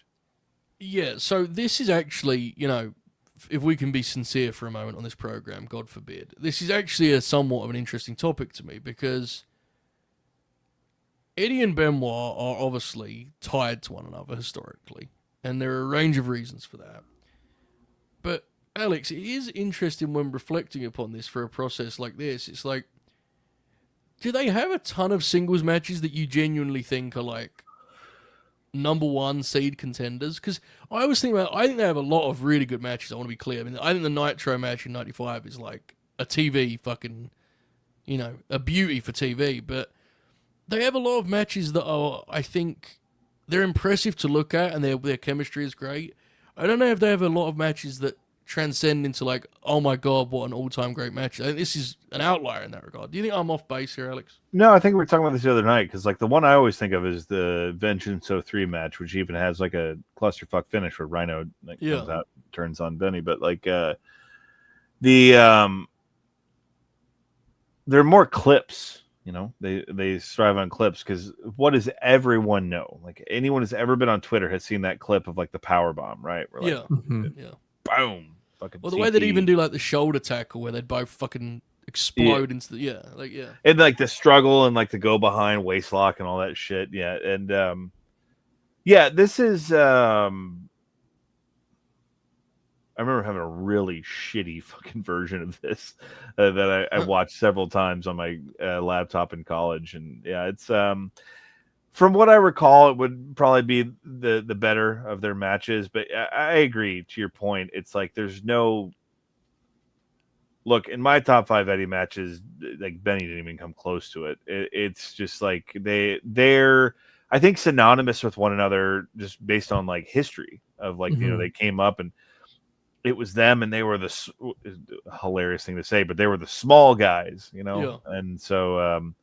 They had to work extra hard, and they came up together. And to your whole point, they never had together blowaway matches. They both went on to have way more successful singles runs with other people. I agree. Yeah. It's like they have a physical charisma. Sorry, chemistry, not charisma. They have a physical chemistry, but it doesn't. I think a lot of it's circumstantial. They don't have like a bunch of singles matches that are like historically, To me, they're similar to Brett and Sean in that. I think people have just concocted in their mind that Brett and Sean had a bunch of great matches together, like singles matches, and that's not true at all. And I think like people just, based on the way history has been written and played out, people just assume that Benoit and Eddie had like these singles classics, and this is the closest they got to that. It's kind of, it's they're similar more of a to natural match than them, right? But I definitely get your point. Buster, what did you say? Sorry, mate. I was gonna say it's like the modern day version of that is Cena and Orton. We're like great call. Bro. Yes. Yeah, everyone thinks that they had these like consistently fucking fantastic matches, and you go back, there's a couple good ones, but a large majority of them are just kind of like derivative fucking 2009 and Randy Orton. They were both the also 2 perception feet taller than them, but in the perception sense, I agree, but I think with this pairing, it's more circumstantial than that, right? Like with Cena and Orton, they wrestled 800 main events. Like if WCW was a different promotion, and in 1998 they had a world title match with these two guys, you may have seen the match we're describing that we didn't get. You know what I'm saying? Like it's a lot of their stuff in WCW obviously is underneath. This match, the reason I think this is the standout match that we're talking about is because this is one where they actually have the room to fucking put some time in. They got like 20 here, I think. It's an interesting topic. I think their chemistry was apparent, visually, but didn't necessarily translate a bunch of matches that I think were like hard done by. I mean, obviously, if it did and they weren't on the list, we also understand that. Not everyone's rushing to rewatch Benoit. But considering this list is like a reflection of the way what people remember and what people have seen, I found it interesting. This was the one singles match. Bobby, what did Dave make of this? I want to say he was Team Liger in terms of which of the two matches was better. Am I wrong? Yeah, he gave this one 4 stars, and then for the write up, he kind of combined the semis and the finals, and he gave more of the write up to the Liger match. Yeah. This is just kind of semis on June 11th in Hiroshima. Saw 5200, saw Tiger pin Wild Pegasus, and Liger pin El Samurai. That's about Speaking it. of such, I should have noted the Sasuke tag that we talked about earlier. That's their second match on that night. They both teams worked prior to that in the semifinals. Yeah. All right, let's move on from Chris Benoit. Alex, that's something you can keep in mind. SmackDown, September 2002. A no DQ match in the midst of SmackDown 6 business. What is this? 6? Huh? Is it what place is this? This is number 5. Oh, come on. The SmackDown 6 being represented here, number 5. One of your favorites, AEW superstar Cope. Eggs here Copeland. Is portraying Edge here this time. One of his earlier roles. I'm pretty sure if this was 2002, he was never going to stop, right? True. Yeah. And while you may roll your eyes, this is a hell of a match. And this particular, because Edge was whether you like the Edge that we come to know or not is another thing altogether. But this version of Edge is actually entirely different to the bloke that would have been the champion 28 times. He's jacked and is super athletic at this time, dude. Well, he's also, just to be honest, he's a lot different than the guy that would be on television a year and a half later after this. Yeah. When he took that year off, he came back obviously I'm embellishing a little bit. He was close to double the size he was when he left. And yes, this is, I have my fun, but yes, I understand how good this match was. Yeah, I think this does belong. It wasn't this high for me, but I get it, and I understand why it's there. Buster, are you on board with this rank? A little high, but I do love the match. So I'm not going to complain. Yeah, fucking a couple spots take the sunset flip off the ladder. Edge takes a crazy bump, and then I forgot what they're going for. I think Eddie's just doing a springboard trying to do a Rana, and Edge catches him in a powerbomb and fucking kills him. Dude. Yeah. Takes a straight up just a neck bomb. It's wild. But yeah, I think probably one of Edge's better matches in his career, I would assume. I've seen a lot, but it was I I was think a he'd kid, agree. so. Yeah, to be honest. Yeah. Wasn't that Moxley main event? Just about outside. Bobby, is at this point in the night that I will present to you a game that you were not aware we were going to play tonight. And what I would like you to do, Bob, with the tools currently at your disposal, I would like you to build the current 2025 SmackDown 6. I will name the original, and you tell me who will be stepping in their shoes. If you need to use other brands, feel free. I understand SmackDown, but we're looking at WWE. We're trying to build a squad here. Who is going to be Rey Mysterio, Bob? Dominic Mysterio. Who is going to be Edge? Ooh.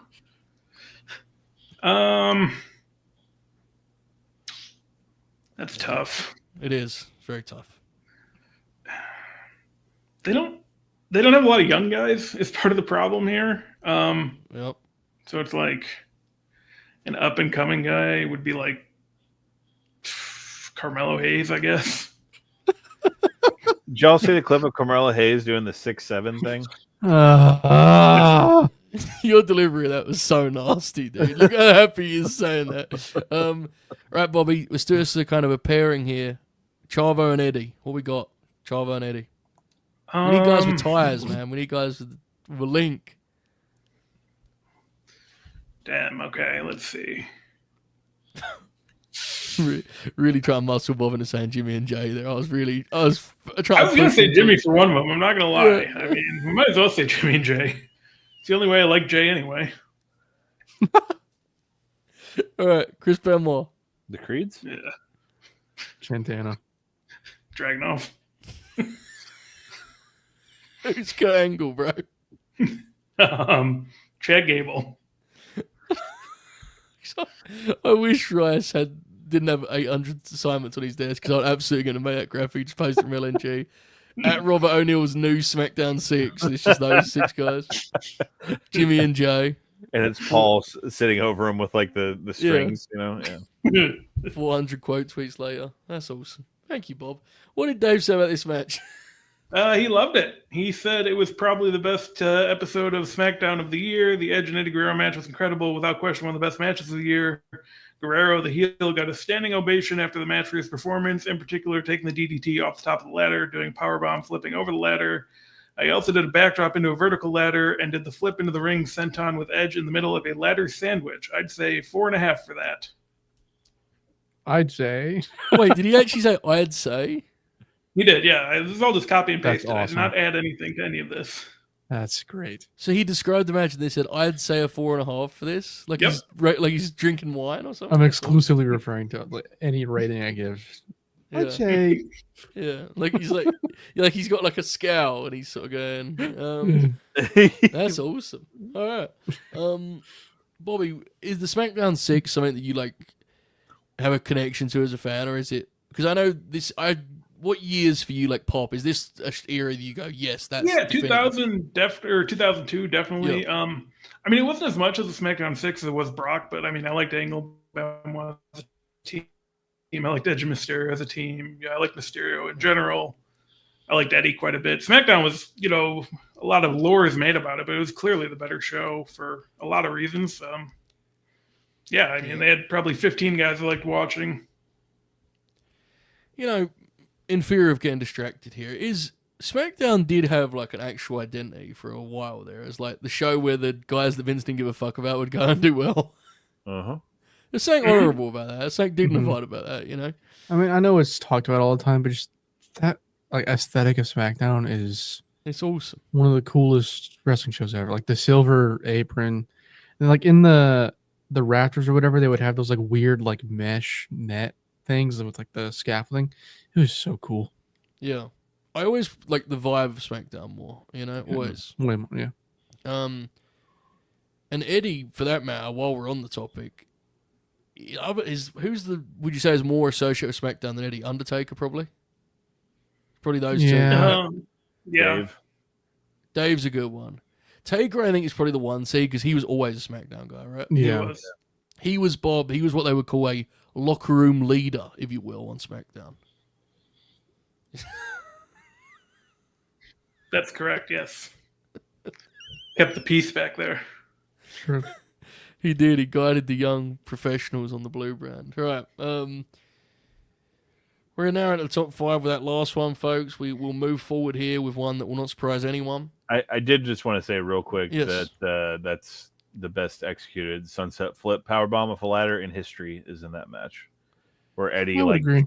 jumps up and he floats there. Yeah, dude, it's Down, wild. takes Edge down with him. And responding to a comment in the chat, Edge was not in the 2002 match of the year. I know it won the Observer, that No Mercy tag match, but You're 2002 going rogue, bro. You throwing out the Observer Awards? you just ignoring them? I WWF match of the year. Yeah. What have you got for 2002? I'm intrigued. It pains me, but Shawn and Trips at SummerSlam would have had to be up there. And that was also the year of Rock Hogan. But match of the year in wrestling is in terms of something that we're still feeling the ramifications of in 2025. It's Danielson, Loki, and Christopher Daniels. I was gonna say you don't want to die on the Triple H heel. No. Because when you guys were talking about SmackDown, I was like, yeah, you're telling me the show that Triple H was doing his fucking Reign of Terror on wasn't the premier show? Yeah, fuck him. That's fair. What we do and such. Yeah. In at 4. No surprises here. Maybe, the most memorable individual moment of Eddie Guerrero's career. No Way Out, February 15th, 2004. Wow. Brock Lesnar, Eddie Guerrero, the title change. The finish, the title win itself is among the more triumphant wrestling moments ever. It is a definitive wrestling memory for many, many fans. It's a great match, too. This is about where I would have it, to be honest. It wouldn't be in my top 3, but it's in that next batch, I think. Mm-hmm. It's terrific. Buster, you said you rewatched it. Am I correct? I did. Yeah, it's fucking awesome. I again retweets whatever the fuck. Brock is That Brock Lesnar's a great wrestler, isn't he, Buster? he is Yeah. unbelievable in this match, dude. Like just beating the shit out of Eddie, and then like when it's time to like take a bump or something like over the top rope, whatever it is, or even just like sell his leg.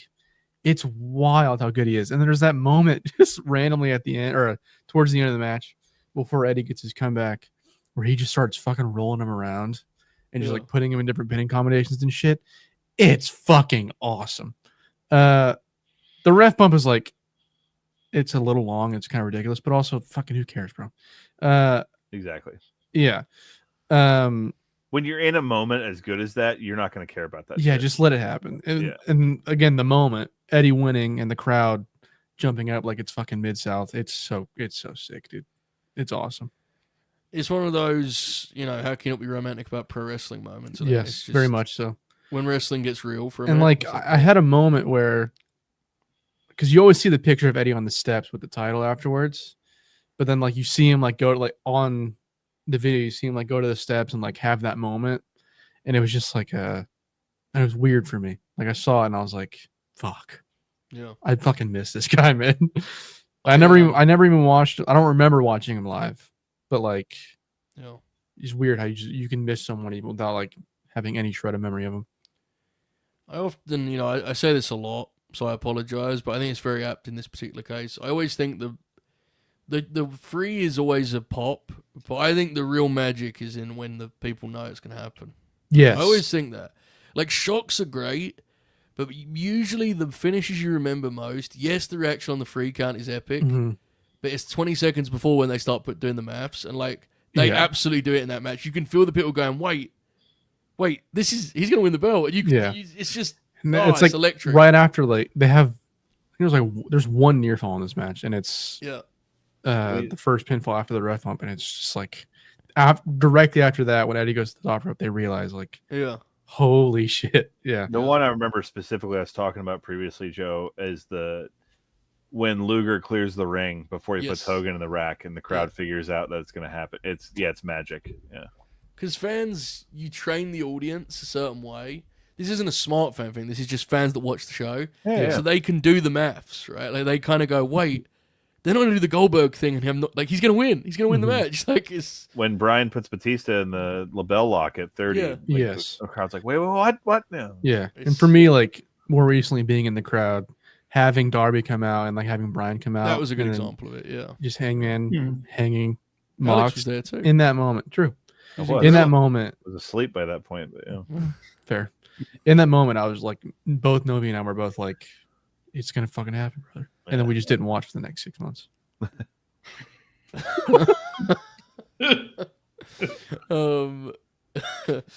Alex, this is a special one. Something people will remember forever, I think. Absolutely. And I remember I didn't order this pay-per-view, but I was constantly, hitting the refresh button on the forums that night. And yeah, we have our fun with Brock Lesnar, and rightfully so, because, Honestly.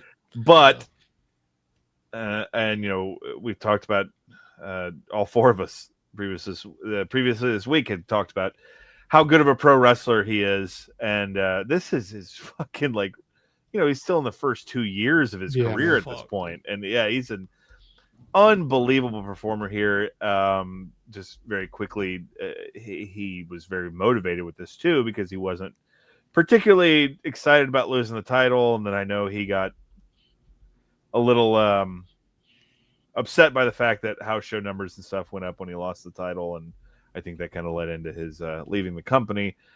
But selfishly, as a fan, we get this performance out of him. And this match, Joe, I think I agree with you exactly. This wouldn't be in my top 3 Eddie Guerrero matches, but it's up there. And specifically, look, just get to the finish here. Let's just completely eliminate the fact that Goldberg plays into the finish. This is, if there was a legitimate ceremony that celebrated professional wrestling, I think about the Oscars, right? We open or we have those video packages at the Oscars every year that summarize the high points of film, and we get like the Wizard of Oz and Chinatown and all this shit. Eddie Guerrero winning here and then rolling out of the ring and running and jumping into the crowd. That's not just WWF or American professional wrestling. If there was some big grandiose ceremony that celebrated wrestling and had like a video package that like summarized the high points of the medium, that is one of the moments that is remembered as like universal, a high point of professional wrestling. And it's hard. You said it perfectly. It's one of those things you watch and it's hard not to get emotional about it, because it's just like, this is what it can be. And it's always been funny to me too, also, because it was an in your house show. It wasn't one of the big four or anything like that. And they made this incredible moment there. So look, the point is, the moment, as good as the match is, it can't overshadow the moment. But like, as me being me, I would tell people, it's like, yeah, you should go back and watch the match, because the whole match is fucking fantastic. It's just an incredible series of circumstances that put us up to that. And I think what I'll inevitably circle back to when we close out on the legacy discussion, this is, Vince bought on this guy because the way he connected with the crowd so much. He's like, yeah, fuck it, I'll have him pin Brock Lesnar on pay-per-view. This guy that I've invested the last 2 years of my company in, I'm going to have him pin him and beat him for the belt. All that aside, fantastic professional wrestling match.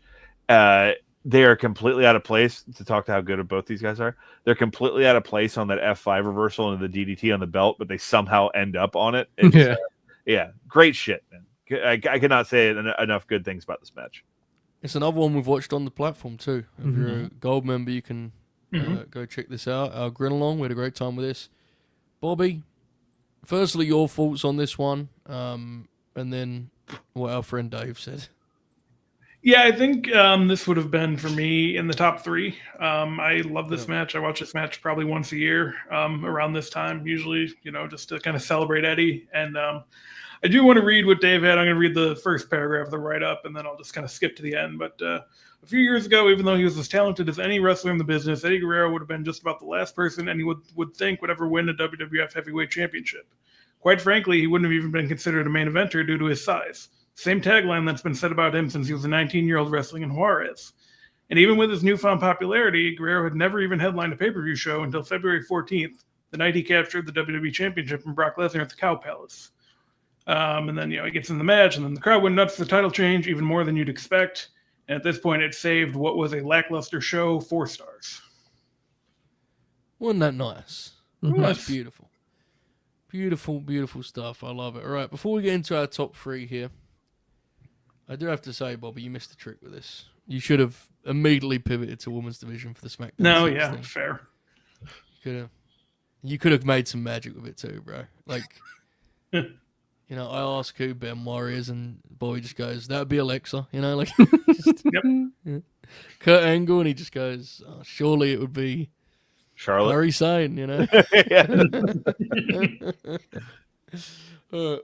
Also, really quickly. Yes. The go home promo that Eddie cuts before the Brock match is the best promo in history of wrestling. Breathtaking. Iconic Eddie moment. Perfect. Yeah. Absolutely. I'm getting nervous here. Okay, so I personally, it's hard for me because I know obviously what's ahead of us, but it feels like you guys have got a pretty good idea of what matches are ahead. It's the order they're in. Is that fair to say? Kind of. So, yeah. Yeah, I mean. Okay. Yeah. Right. In at number 3, this was higher than I expected, but I really do like the match, and I understand why. It's one that's endured more than the stuff surrounding this in the run. When Worlds Collide. Okay. Yeah. Okay. November 6th, 1994. Eddie Guerrero. Love Machine, El Hijo del Santo, and Octagon. This show is, for obvious reasons, the one that people kind of point to encapsulate this entire part of Eddie's career, right? Which makes sense. Alex, for people that are not as familiar, this show is a pretty unique happening. It's the reason. The deal with this. I was just gonna say, it's if you dig deep enough, you'll understand. It's the reason that Arn Anderson and Sabu wrestled at the ECW arena. Yes, is which because is hilarious. Yeah, because WCW, Paul Heyman, back in the day, would just take up trademarks and buy shit and so if people wanted it, they had to go through him, and that was one of them. So if you ever see a GIF of Arn Anderson giving Sabu a spine buster, as brain melting as it may look, it's because of this. But anyway, this was an attempt of bringing Lucha Libre to a for our sake domesticated audience, United States. It was in the sports arena. It was the site of WrestleMania 7, and I think it sold more tickets than WrestleMania 7 did. Yeah. I think that was the deal with it. Man, we need Roy Lucier on the phone right now. He would be able to come in here and set us all straight about this. But anyway, the whole point of it was a show in 94 that was an attempt at bringing Lucha Libre to the United States. And this match was a huge angle on that. This match was included on the first Eddie Guerrero DVD set, the documentary. It was one of the special features on it. And I remember that was the reason I bought it, because it was this match I had read about for years and years and years, and finally getting, access to it. It's a fantastic match. It's a fascinating show. This is how we got Mike Tenay involved in WCW, because they brought him in for his knowledge of the Lucha Libre and whatnot. And I mean, listen to this match. It preceded what we're talking about here. Pegasus Kid, Too Cold Scorpio, and Tito Santana against Jerry Estrada, La Parca, and Blue Panther. My God. The main event of the show was Perro Aguayo against Conan in a steel cage match. And Rey Mysterio Jr., of course, wrestled on the show as well. But this was the match it was known for. This Dave gave this 5 stars, if I remember correctly. This was the match of the year in 94. It's for a second I was like, okay, because I know we're dealing with a different crowd here. I wasn't sure if this was going to come up, but this is Eddie as Eddie, not as Black Panther. This was Black Tiger, excuse me. This was Eddie with a wire too, bro. Correct. Yeah. This was Eddie as Eddie getting his first massive exposure on a global scale.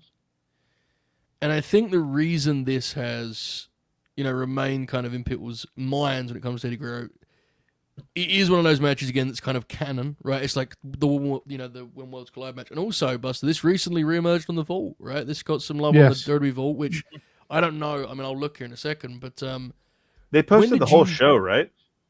I'm not sure. The whole show's on YouTube. I don't know if they posted it, but they definitely posted this match. But yeah, it's on there. Buster, when would you have first seen this? Did you see this on the Vault or like before that? I saw it before.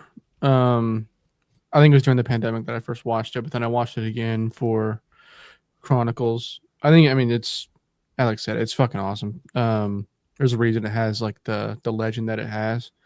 We watched basically like the entirety of Los Gringos Locos run. They're feuding with Elio de Santo. And during those like 2 or 3 years, Eddie and Santo never work like a one-on-one. And that is devastating, because their work in literally all of their matches is fucking incredible, like genuinely stunning at times. That was like my main takeaway from the match, honestly, outside of like general, this is awesome. Not the chant, just like my thought. The fact that we never got that match is like really sad. So like, this doesn't matter because you can easily find it. Have they deleted this? Oh no, there it is. I see it. My bad. It's titled as Dom Mysterio presents legendary Eddie Guerrero hair versus hair match. So, wasn't the easiest YouTube search. Director right, dude. Fucking Art gives Octagon a tombstone and he's just laid out for like 15 minutes. It's so sick. Tombstone. This is not a personal favorite of mine. Like, I like the match. It doesn't resonate the way. I've watched it a bunch too, like to try and sometimes you want to get it to the degree that others do. I just don't. I like the match. It's really good. It's just not one that ever resonated to that degree. It wasn't in my top. It wouldn't have been in my top 10. But I get why it's here, and I'm glad. I think it's pretty cool that we did this and we have a match from our partner promotion, Buster, AAAR. Right. It's cool to see. What's up, man? Bobby, what did Dave say about this one? Well, so first of all, Dave thought this whole show was going to like change the game, and that was kind of what he was getting at because he saw what was coming in 1995 with WCW and WWF, and he was writing about it like fall of '94, and he was really hyping up this show as like, this is going to be a big deal, and it kind of never took off like that. But Eddie Guerrero was easily the best. Right? The talent, yeah, there was truth to the talent becoming, Mm-hmm. Eddie Guerrero was easily the best pure wrestler on the card that night. Live, this is one of the best matches I've ever seen. One of the 2 best matches of the year in the United States. 5 stars. All the way in, brother. All the way in. It'd be, as Alex said, Tanay gets into the fold, but so does, look at the cruiserweight division ahead of WCW, right? It's all tied. Mm-hmm. It preceded. Sorry, Joe. No, you're good. It preceded this, but since we're talking about Eddie and Art Barr, I feel the need to call out. We're all aware that Tanya Harding was their manager, right? Mm-hmm. Yeah. Yeah. There was a show in. Yeah. No. There was just a show in that was a few months before this that was a Sandy Bar show in I think Portland. But I have the match here. The lineup was Eddie Guerrero, Art Barr, and Brian Cox against Blue Panther Jr., Paraguayo, and Conan in a trios match in which Tanya Harding managed Eddie and Art Barr to the ring. There's also a match where Roddy Piper's ringside from one of their trios matches, and he's like going fucking insane. It's hilarious. Yeah, sounds like him. Yeah. Like up in Portland, the Portland area or whatever? I'm not sure, but I mean, I don't know. The arena looked like it was in Mexico, so because he had that weird thing when he was with the WWF, we're up there in like the Northwest, he could still because there's that famous he like refereed a Ric Flair Sting match at one. Oh, no, he's just in the crowd. Oh, yeah, okay. I'm sorry. No, he's just like front row, and he's like hanging out with the guys. It's I believe that way more. It's him and John Carpenter sitting there just pounding beer. Yeah. That's fascinating. I remember you talking about this when you were doing the show. Yeah. Awesome. All right, fellas. I think no surprises here in terms of what the top 2 matches are. It's a matter of where they fall. And with that in mind, in at number 2, one single vote shy of number 1. Oh my god! Single vote.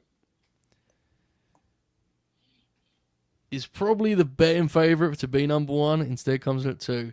WCW Halloween Havoc, October 26, 1997. Eddie Guerrero, Rey Mysterio. It is represented here on my wall. You cannot see it, but if you're watching this, you're probably aware. Mm-hmm. Maybe the most aesthetically pleasing pro wrestling match ever.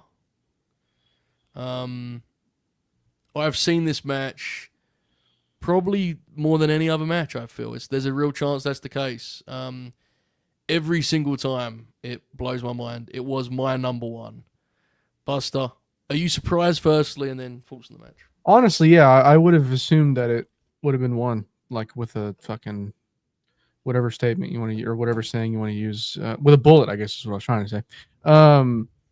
Yeah, I mean, the aesthetic of the match is, I wasn't even going to talk about that, but like, yeah, it's incredible. I was watching it earlier, and like even just the fucking Slim Jim logos, I was like, that's the real Slim Jim logo. Like everything about it is perfect, but the actual work is like, yeah, just what else is there to be said? Really, it's unbelievable. There's a like. More so than the Worlds Collide match, the legacy of this match makes like all the sense in the world because where it was placed on the card and like the promotion that WCW was to have this like on their undercard, this like caliber of match on their undercard, the amount of people that would have seen it. It's tight too, dude. It's not that long. Yeah, not at all. It's like 14 minutes. Yeah. Yeah. Incredible match. Cool. Yeah. I don't think mechanically work has ever looked better than this, to be honest. Like, because it's slick and it's smooth, but it also is really violent and aggressive. And yeah, like there's like that moment where Eddie Yeah. I think he grabs Ray's foot from the apron and just fucking slings him off Yeah. to take that crazy bump. Yeah, it's awesome. Everything they do is just like it's poetry in motion, dude. Mhm. Again, aesthetically pleasing from the Please. visual to just the way it looks. What's up? Moetry in potion. My bad.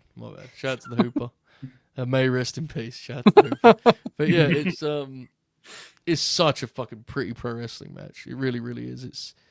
And I think it's the best performance of Eddie's career. Bobby, Yes. are you surprised by this being the 2 seed? I am actually. I thought this would be number one for sure.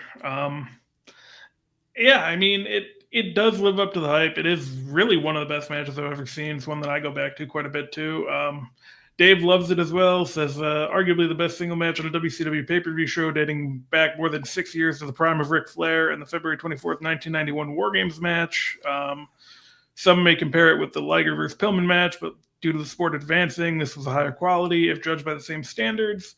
This was as good as modern pro wrestling can get, with innovative moves, flawless execution, incredible psychology, drama, and very good announcing, all wrapped up into one package. The only thing that kept me from listing this as match of the year was it was not long enough to be ranked ahead of some of the best 20-minute matches, 4 3/4. Unbelievable, Dave. Oh, Mark.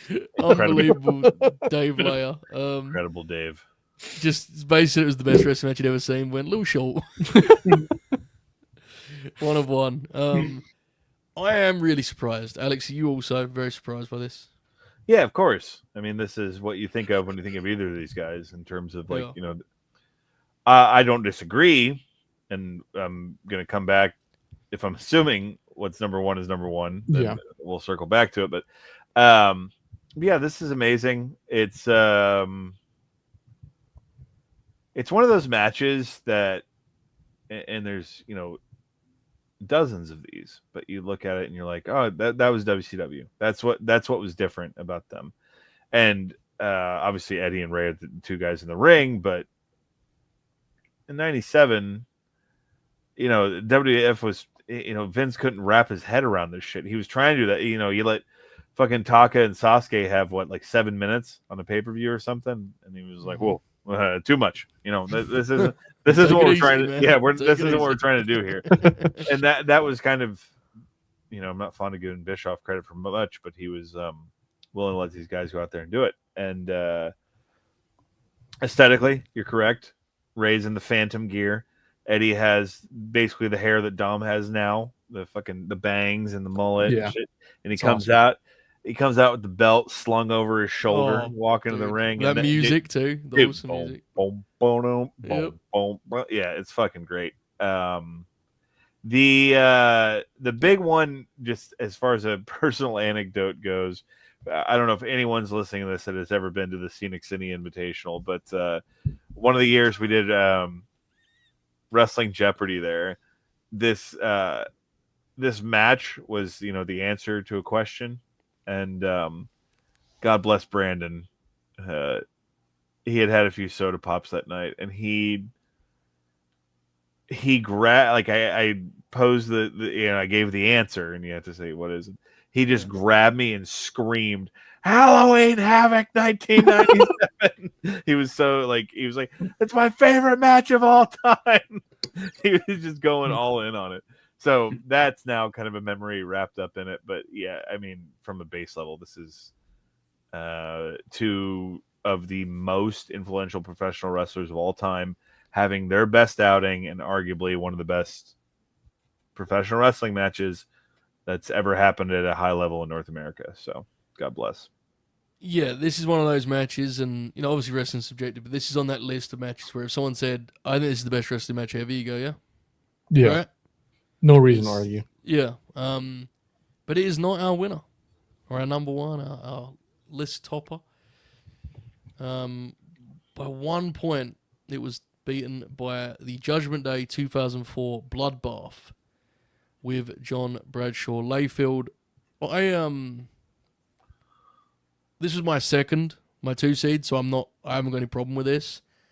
I do think part of the reason this was put at number one for a lot of people, I could be wrong, I don't know, but I think a lot of it is this probably feels to people was more impressive from an Eddie point of view, right? Because Yeah, I more of like any performance. JBL. We're going to talk about JBL a lot in like 10 days or whatever.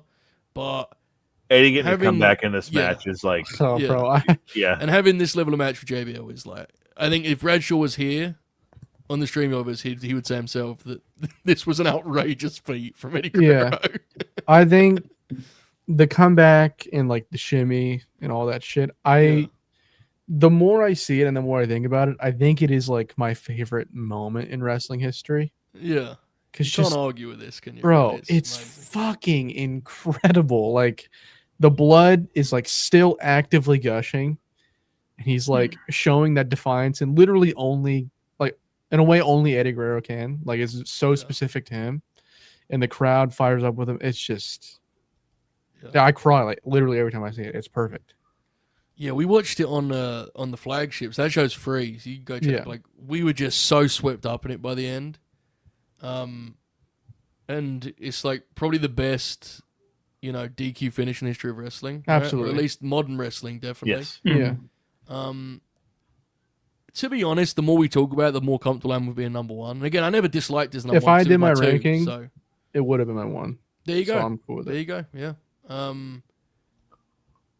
Man, it's hard not to talk about this match without just seeing the visuals, right? Yeah. Seeing and the post match, like, whether you rate it as part of whatever the fuck, you do whatever you want your spreadsheet, but like Oh, fuck off. when you That's think about actually this, part of the as- match, bro. yeah, exactly. When you think about this as a piece of business, you think the Yeah. post match and Eddie just beating the fuck out of him in Beating the post match, shit out of him, yeah. standing tall, covered in blood, is like Yeah. the most heroic wrestling moment It's imaginable. fantastic, man. I adore it. I know Dave was not so keen, Bobby. Loser.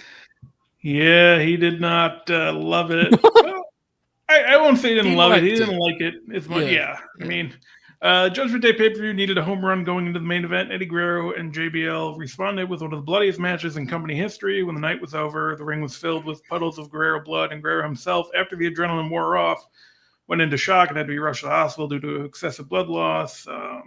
16 stitches from the forehead for the ridiculously deep cut. At the hospital, they suggested blood transfusion, but he turned it down. Came out of it okay, and he's expected to wrestle this coming weekend. So, yeah, I think it was a little much for Dave. It was a little much for Dave. But, Yeah. And Dave loved Yeah. Eddie, so I can imagine. Oh, yeah. I get it. This also. The fact that JBL doesn't he blade gets- until the video. Oh, it's fucking. Look, guys, we're going to talk about a lot on Green Grappler. Obviously, it's the Eddie Guerrero show, and obviously, he's incredible in it. JBL is fucking amazing in that match. Oh, yeah. He such is, yes. an utter piece of shit. Like, Yeah. whenever Eddie actually mounts any offense, JBL is such a pussy in Yeah. response. And as he does soon the as same gets an fucking thing the advantage- next year with yeah. Cena, bro. Yeah, man. Well, the best part perfect. about it is that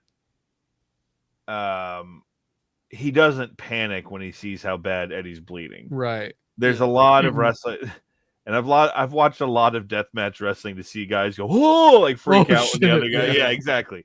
And he does not panic, and he He does just not keeps going. take it easy on him either. That No. power bomb he gives him when Eddie's just Oh, fucking yeah. bleeding out, man. Yeah, oh it's- my god. Yeah. And when he's like just Bradshaw's whole body is just red from Eddie's blood. Oh my fuck. Yeah, the more we talk about it, the more I like it as a number one. It surprised me, Alex, but I get it, man. It's fucking special, isn't it? It's a match that I loved so much when it happened when I was in high school, and it feels vindicating that 20 years later that Yeah. like people still talk about. I genuinely believe it's in the top 20 WWF title matches of all time. I Like agree. and I I'd don't go have higher, the but well, I don't have them ranked, so I'm just Fair, fair. saving myself some skin. One day we'll do that video. One day. Yeah, there we go. Yeah, Oracle will be on here. Well, but anyway, I think it has to be number one because anyone that knows ball, you hear Rey Mysterio and Eddie Guerrero are having a match, they're going to assume it's great. On just paper alone, Eddie Guerrero versus, which to be fair, at this point when this match happened, the guy from the APA Legit, yeah. Mhm. in a pay-per-view main event, yeah. and they have this match which is pretty good. It's actually a pretty good fundamental match up until, obviously what happens, and then it turns into this spectacle that, I'm sorry, Joe, I know you didn't tee me up for this, but I'm gonna go ahead and just use it as a platform. If we do Blood and Guts annually and we establish that these people are just going to run the razor and bleed like crazy once a year, and this is just what's to be expected in this match, then it doesn't stand out as individualistic. There have been people that have bled in WWF title matches before. There will be people that bleed in WWF title matches for years to come. It was not expected in this match, and the degree to which it happened is not something that they ever told people to do again. They never said, fucking, you fucking take a bottle of Tylenol and you go out there and you go coast to coast, motherfucker. And, I don't think this is they wanted them to, but it's just this example of there was never an attempt to replicate this match ever again that made this match so special. And yes, they had matches again where they both bled and shit, but they never tried to do the exact same thing that they did on this night, and it makes it so memorable. And obviously, for our subject du jour with Eddie, there are very few comebacks in the history of professional wrestling that were more like holy fuck than in this match. And Eddie's skill, outside of being a very fundamental pro wrestler, was his ability to connect with the crowd, and it never shined greater than in this match, where he's just caked in it, man. He's just fucking just covered, and he's doing the shimmy and shit, and the crowd just gets behind him, and he looks like a fucking, it looks like someone hit him in the face with an axe. Yeah. But the crowd goes from being repulsed by it to fuck yeah, we want this dude to beat his ass. And it's the magic of pro wrestling, right? It's the magic of what you can accomplish at the highest level. So yeah, no, I take it back. This is number one. This is what Eddie Guerrero was capable of at his highest level as a professional wrestler. And whichever camp you're in, is it not a beautiful thing that the Eddie Guerrero we see in our number one and our number two are two of the greatest wrestlers we've ever seen, and they are entirely different in the things totally that make them great in those matches, because mechanically, this version of Eddie is a distance short of the man he was in 1997, but his command of selling and emotion and working the people, fuck, man, it's just, it's why we talk about it all the time. He's if not the most well-rounded wrestler ever, he's at least fucking top 3. Has to be. Yeah. He did everything, dude. Sensational. Before we wrap this up, we have a couple of things in the chat I want to highlight. Modest King has been a member for 9 months and said in regards to the Halloween Havoc match, my favorite match of all time, and I didn't vote. So you got to get a ballot in, guys. And that is one thing with these. I try and stress this, and we do more of these because I really like this format. I'm going to come back to it a lot. If you're not super confident in your list, that doesn't mean you shouldn't do a list. It's supposed to be an instinctive thing. What's my top 5? Boom. We want to really get the audience used to just throwing their name in the hat, because the more ballots we have, the more variety we have. And it's just, for me, it's a really fun way of, looking through someone's career. Even of self-made. Go for it, Alex. What do you say, man? Oh, no, I agree. And the point isn't for all 4 of us being consensus. It was like that Bound for Glory episode. It's just fun to talk about, man. Mm-hmm. It is indeed. Ibu said this has been an excellent stream. Thank you. He said, what I've learned listening to this is that my list of favorite Eddie matches ultra unconventional. I'm intrigued what he would have. I'm sure it'd be 5 Benoit matches. Yeah. But thank you, Ibu. I appreciate you, bro. I bet he and I can find some common ground. I for some perverse reason, I thought the Road Wild match with Flair was going to make this, because I just find that match so fascinating. My favorite Flair match, Adonis had it on his ballot, is the Nitro match, the one that gets time. It's amazing. If more people knew about it, I part of me thought the Ian Rotten match was going to be on here, the Punk, Ray, Eddie Guerrero triple threat match. Yeah. I think it was didn't Eddie say that he kind of, not that he hated the Flair matches, but that he felt like He says the TV matches were way better. He was frustrated with the pay-per-view matches, yeah. Yeah. Flair's also, it's not the same Flair. It's Macaulay Culkin. Well, Flair. yes. The bull rope match, I think, is pretty good. Mhm. The match that people should watch, because clearly the Grinners love the JBL match, is the cage match, which no one talks about, and is again a victim of the TV thing. The cage match is terrific, dude. That's the one that ends the feud. Mm-hmm. That was a SmackDown thing that I guess doesn't exist. I guess it happened with Solo and Cody. Like, there's a trend on SmackDown that all of the feuds end with like TV cage matches. Yeah. There's a bunch of examples of this if you go through. We've done a few of them on Grin Grappler, for that matter. Interesting trends. Yeah, the bull rope match is pretty good. The cage match is the sequel worth watching. Joe, have you ever seen the Super Crazy match from the first Ring of Honor show? I have. Yeah, I have. Not in a long time, though. I haven't watched that show in a long time. Yeah. I think my only shot at I've talked to JJ about this extensively. On the 2 Ring of Honor shows Eddie Guerrero did, he came out to the Santana with Rob Thomas Smooth.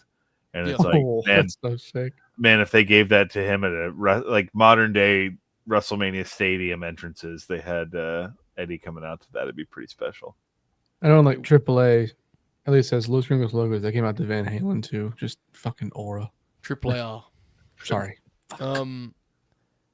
Buzz, to any closing notes on this whole process, anything on Eddie Guerrero you'd like to add? It's fine if not, because we've talked for over 2 hours now, but it's been fun.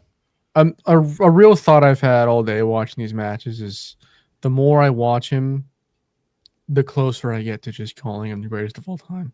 Like, for me at least, there's guys you can put above him just for whatever reason, but I enjoy watching so much Eddie Guerrero. Like, no matter the era, really, no matter who he's working, it's always something that he does makes it like it's always worth watching. Yeah. I mean, greatest of all time too, like your criteria is your personal criteria. Yeah. I think it's very understandable. Just go, give me Eddie, right? Yeah. Absolutely. Bob, anything you'd like to add, mate?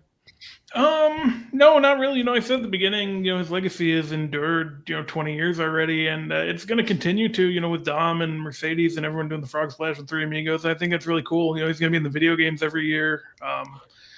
With the Vault continuing to upload stuff, it's really cool that he's one of those guys that, like, it's been 20 years already. His career started 30 or 35 years ago. We're still talking about him, and they're just going to keep talking about him. He reached, that level. He did indeed. Before I throw it to the great contrarian Alex for his final words, we do have a fifth man. Oh, brother. My God. Either of Self-Made is here. I don't know if he knows he's on the stage or not. He's here, though. He is muted. I don't know if he knows that either. He's here. Hello. What's going on, guys? I've been listening to this. I just got off work, and I wanted to. I already said it in my super chat. This format is tremendous. I think this is one of the best streams you guys have ever done.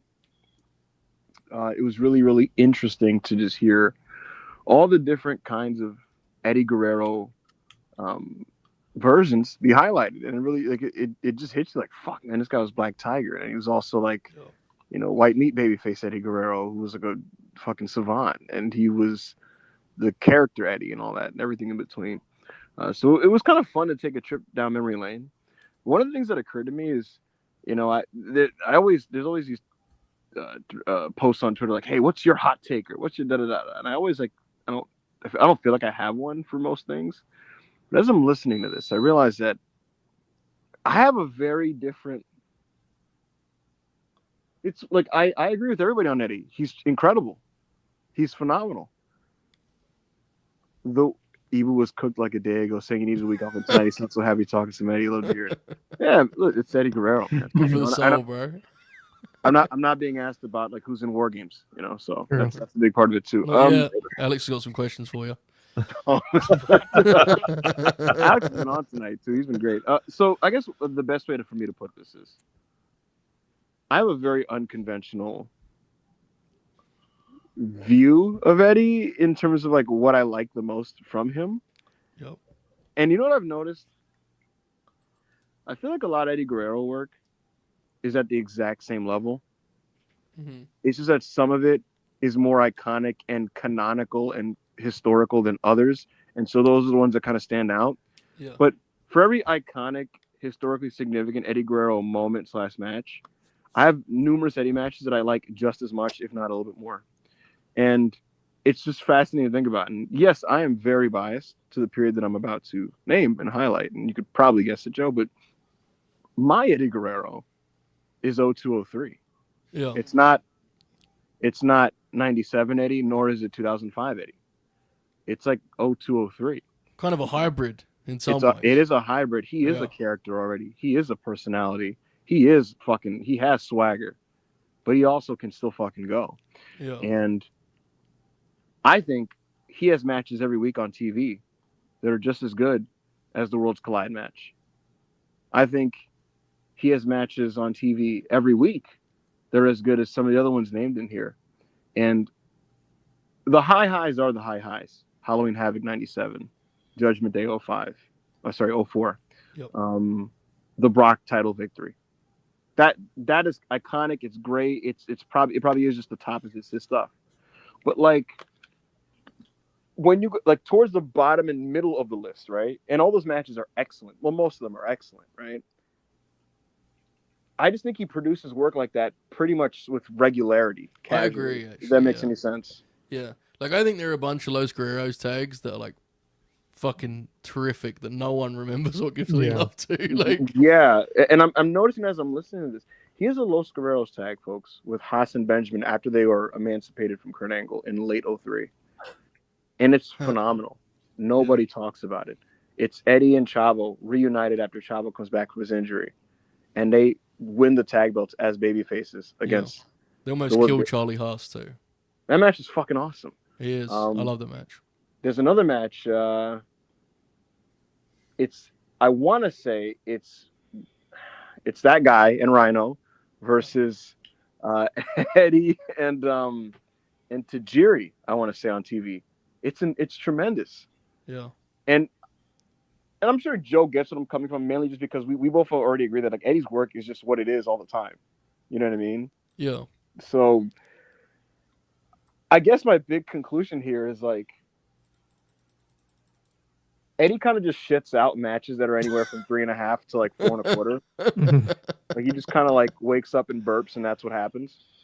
So like how you distinguish or differentiate which ones you rank above, to me, I've come to notice for the majority of the public, is really just the ones that are like the iconic, really historical ones. Yeah. And the ones that people have seen too. That's important, dude. Like not everyone has seen the deeper cuts, right? They know the ones that are canonical. That's the ones they've seen because they are canonical. They're the ones you got to watch, right? It's yes. Big I will, and obviously, of course, I do this. I will push back ever so slightly. Oh, yeah. Only on this. Yeah. It's one thing when you guys said like, he did it, bro. it's one thing when you guys said like, it's not the top of Eddie stuff. That's true. But then I think it was Buster. It was like, it's kind of like Randy and Cena. It's like, all right, dude, relax, man. Like, what he was saying was that was gross. Whenever people, like, come on, man. No, I'm not agreeing with you. What he meant was the perception doesn't match the reality. That's what he meant. Not that they're the same in. And I was also saying it was the modern version of Brett and Sean, not the modern version of. And even in that, like, I think Sean and Brett have like okay matches. Yeah. I do think Eddie and Benoit have very good matches. They just don't like. They do break through into like classic territory. Again, I think both of the boys were talking more in perception. It's more I know. They're like I actually think the truth is what we settled on, which is it was just circumstantial. They didn't wrestle for the fucking world title and go 25 on paper, right? That just wasn't how it went. So it's just with your eyes though, you can see their chemistry. I definitely. Vengeance 03 is the closest to that, I think, from like a mainstream. Yeah. Very good match. Very good. But yeah, this has been a great show. I just wanted to kind of throw that out there. I appreciate you, bro. Appreciate it. I'm glad you enjoyed it. Seems like people liked it. I like this format a lot. And with that in mind, Contrarian Alex, take us home, brother. Any closing thoughts on Eddie Guerrero? How can I follow all that up, man? Good wrestler. Imagine if Eddie had been around in the Invasion era. That would have been something. But okay, so closing thoughts on Eddie Guerrero. It would be dishonest to oneself to say that his end doesn't play some part in his legacy, right? Yeah. Like he 100%. died at a very young age, and I might be older than he was when he passed at this point, which is fucking a mind fuck. But what I mentioned at the beginning, any artist that dies young, people are gonna immediately like, oh, what they could have been. And if Eddie Guerrero lives a full, long life, God bless him, and he becomes what Chris Jericho became, I don't know how much of this greatest of all time discussion, still persists. So it's an interesting thing to consider. It is. Yeah, it is interesting. Yeah. But the point is for now is that he does have the career he did, and he left the impact that he did. And honestly, if perverts like us wanted to go back and consult the work of all his contemporaries and dot I's and cross T's and comb things with a fine-tooth comb, we could probably come up with a case of why Eddie Guerrero, he wasn't the best worker of his time, but like, as someone who's watched wrestling for the better part of his long ass life, Eddie Guerrero had an ability to connect with audiences in a way that I have seen extremely few people do. And that was the magic of Eddie Guerrero. Eddie Guerrero spoke to people with his professional wrestling. And that is not a skill. Like that. Being a great professional wrestler does not mean that you can connect with people and that your art is pervasive in that way. And that's why people remember Eddie Guerrero the way that they do, and they try to emulate him, and they try to be him, and they talk about him consistently to this day.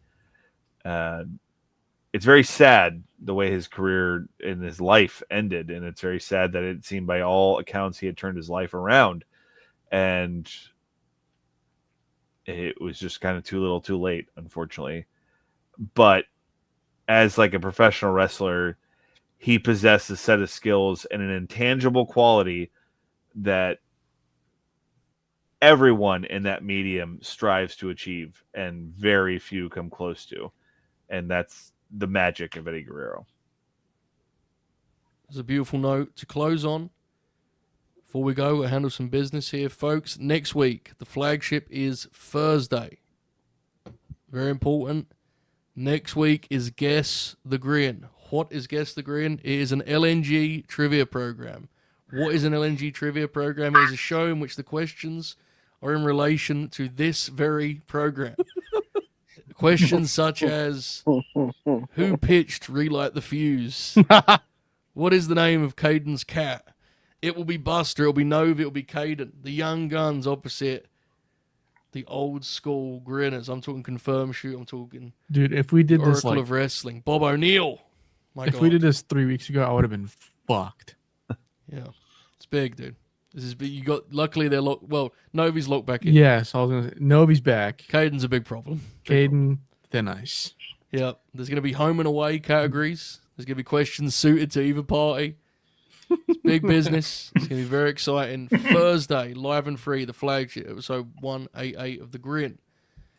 If you're still looking for some Friday entertainment, though, you're in luck, because Unconfirmed Oh shit! we'll be live for all members next Friday. So we still have our Friday show. It'll be a little earlier than usual because we can clash with SmackDown for that. But yeah, doubleheader next week for all members, Unconfirmed, but free is Thursday. We are also live tomorrow for Collision for Colliders Unite members, and we are free on Sunday, Buster, for Grapscast. So the people more about that, brother. We will be watching. This is all we have confirmed so far. Team Angle versus Team Guerrero, fittingly. From Yeah. Yoshihiro Tajiri versus Steve Corino, beast. Yeah. God bless. AJ Styles, Alex Shelley versus Chris Sabin, beast. And then Takumi Iroha versus Asuka, which is Khalid's liberal match of the lineup. And then we'll be putting together a poll that'll be on YouTube for y'all to vote on.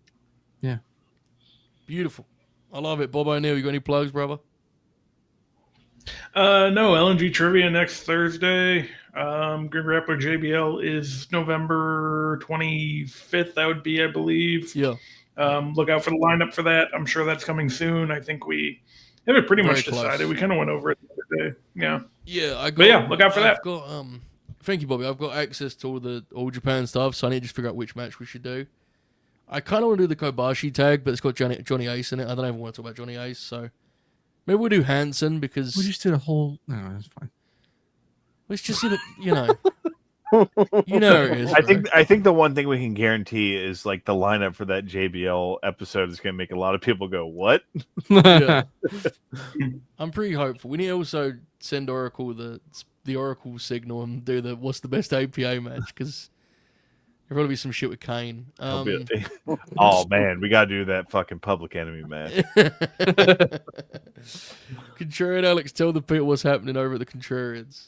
Oh man, I've been on here so much past month. I feel like a regular. Yeah, we are thecontrarians.com. We have our Patreon page, which we Julio and I are working on opening up a bit more things of just sign up patron, and we have like a free level you can get in. And most recently, Julio's guttural reaction to Samoa Joe versus Kenta Kobashi. It was a good time, and Hell yeah. we're firmly ensconced in our fresh immigrants, rotten fascists film series that we're doing right now, discussing just the idea of immigration in the United States and trying to do what little we can with the shit show that America has become, and offering a little bit of insight into it. So we are thecontrarians.com, at Contrarian Prime, all across social media. Check it out. And then, keep an eye out for Grin Grappler JBL.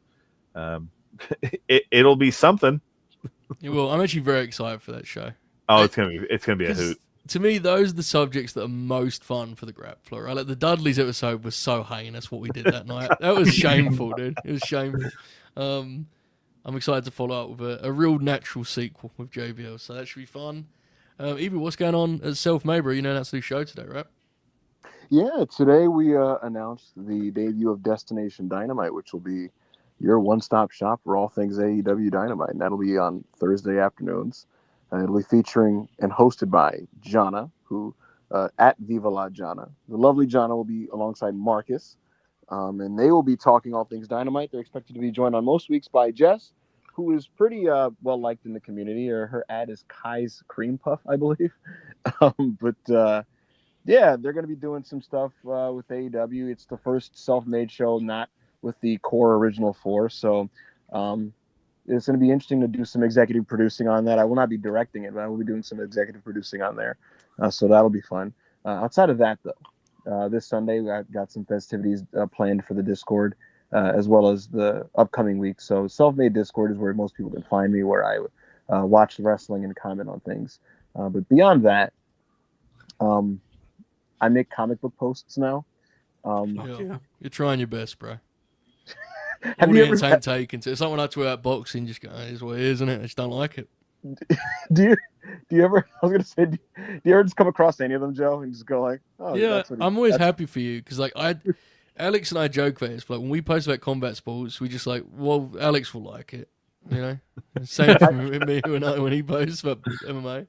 Joe, I wrote like a 3 thumb scroll like essay paragraph post thing, and like it had like 2 likes. And That's what it's all about, bro. Back to the love of the game, you know. Was that about Frankie Kazarian winning the TNA championship? He's working on that one. Oh, okay. Absolutely, yeah.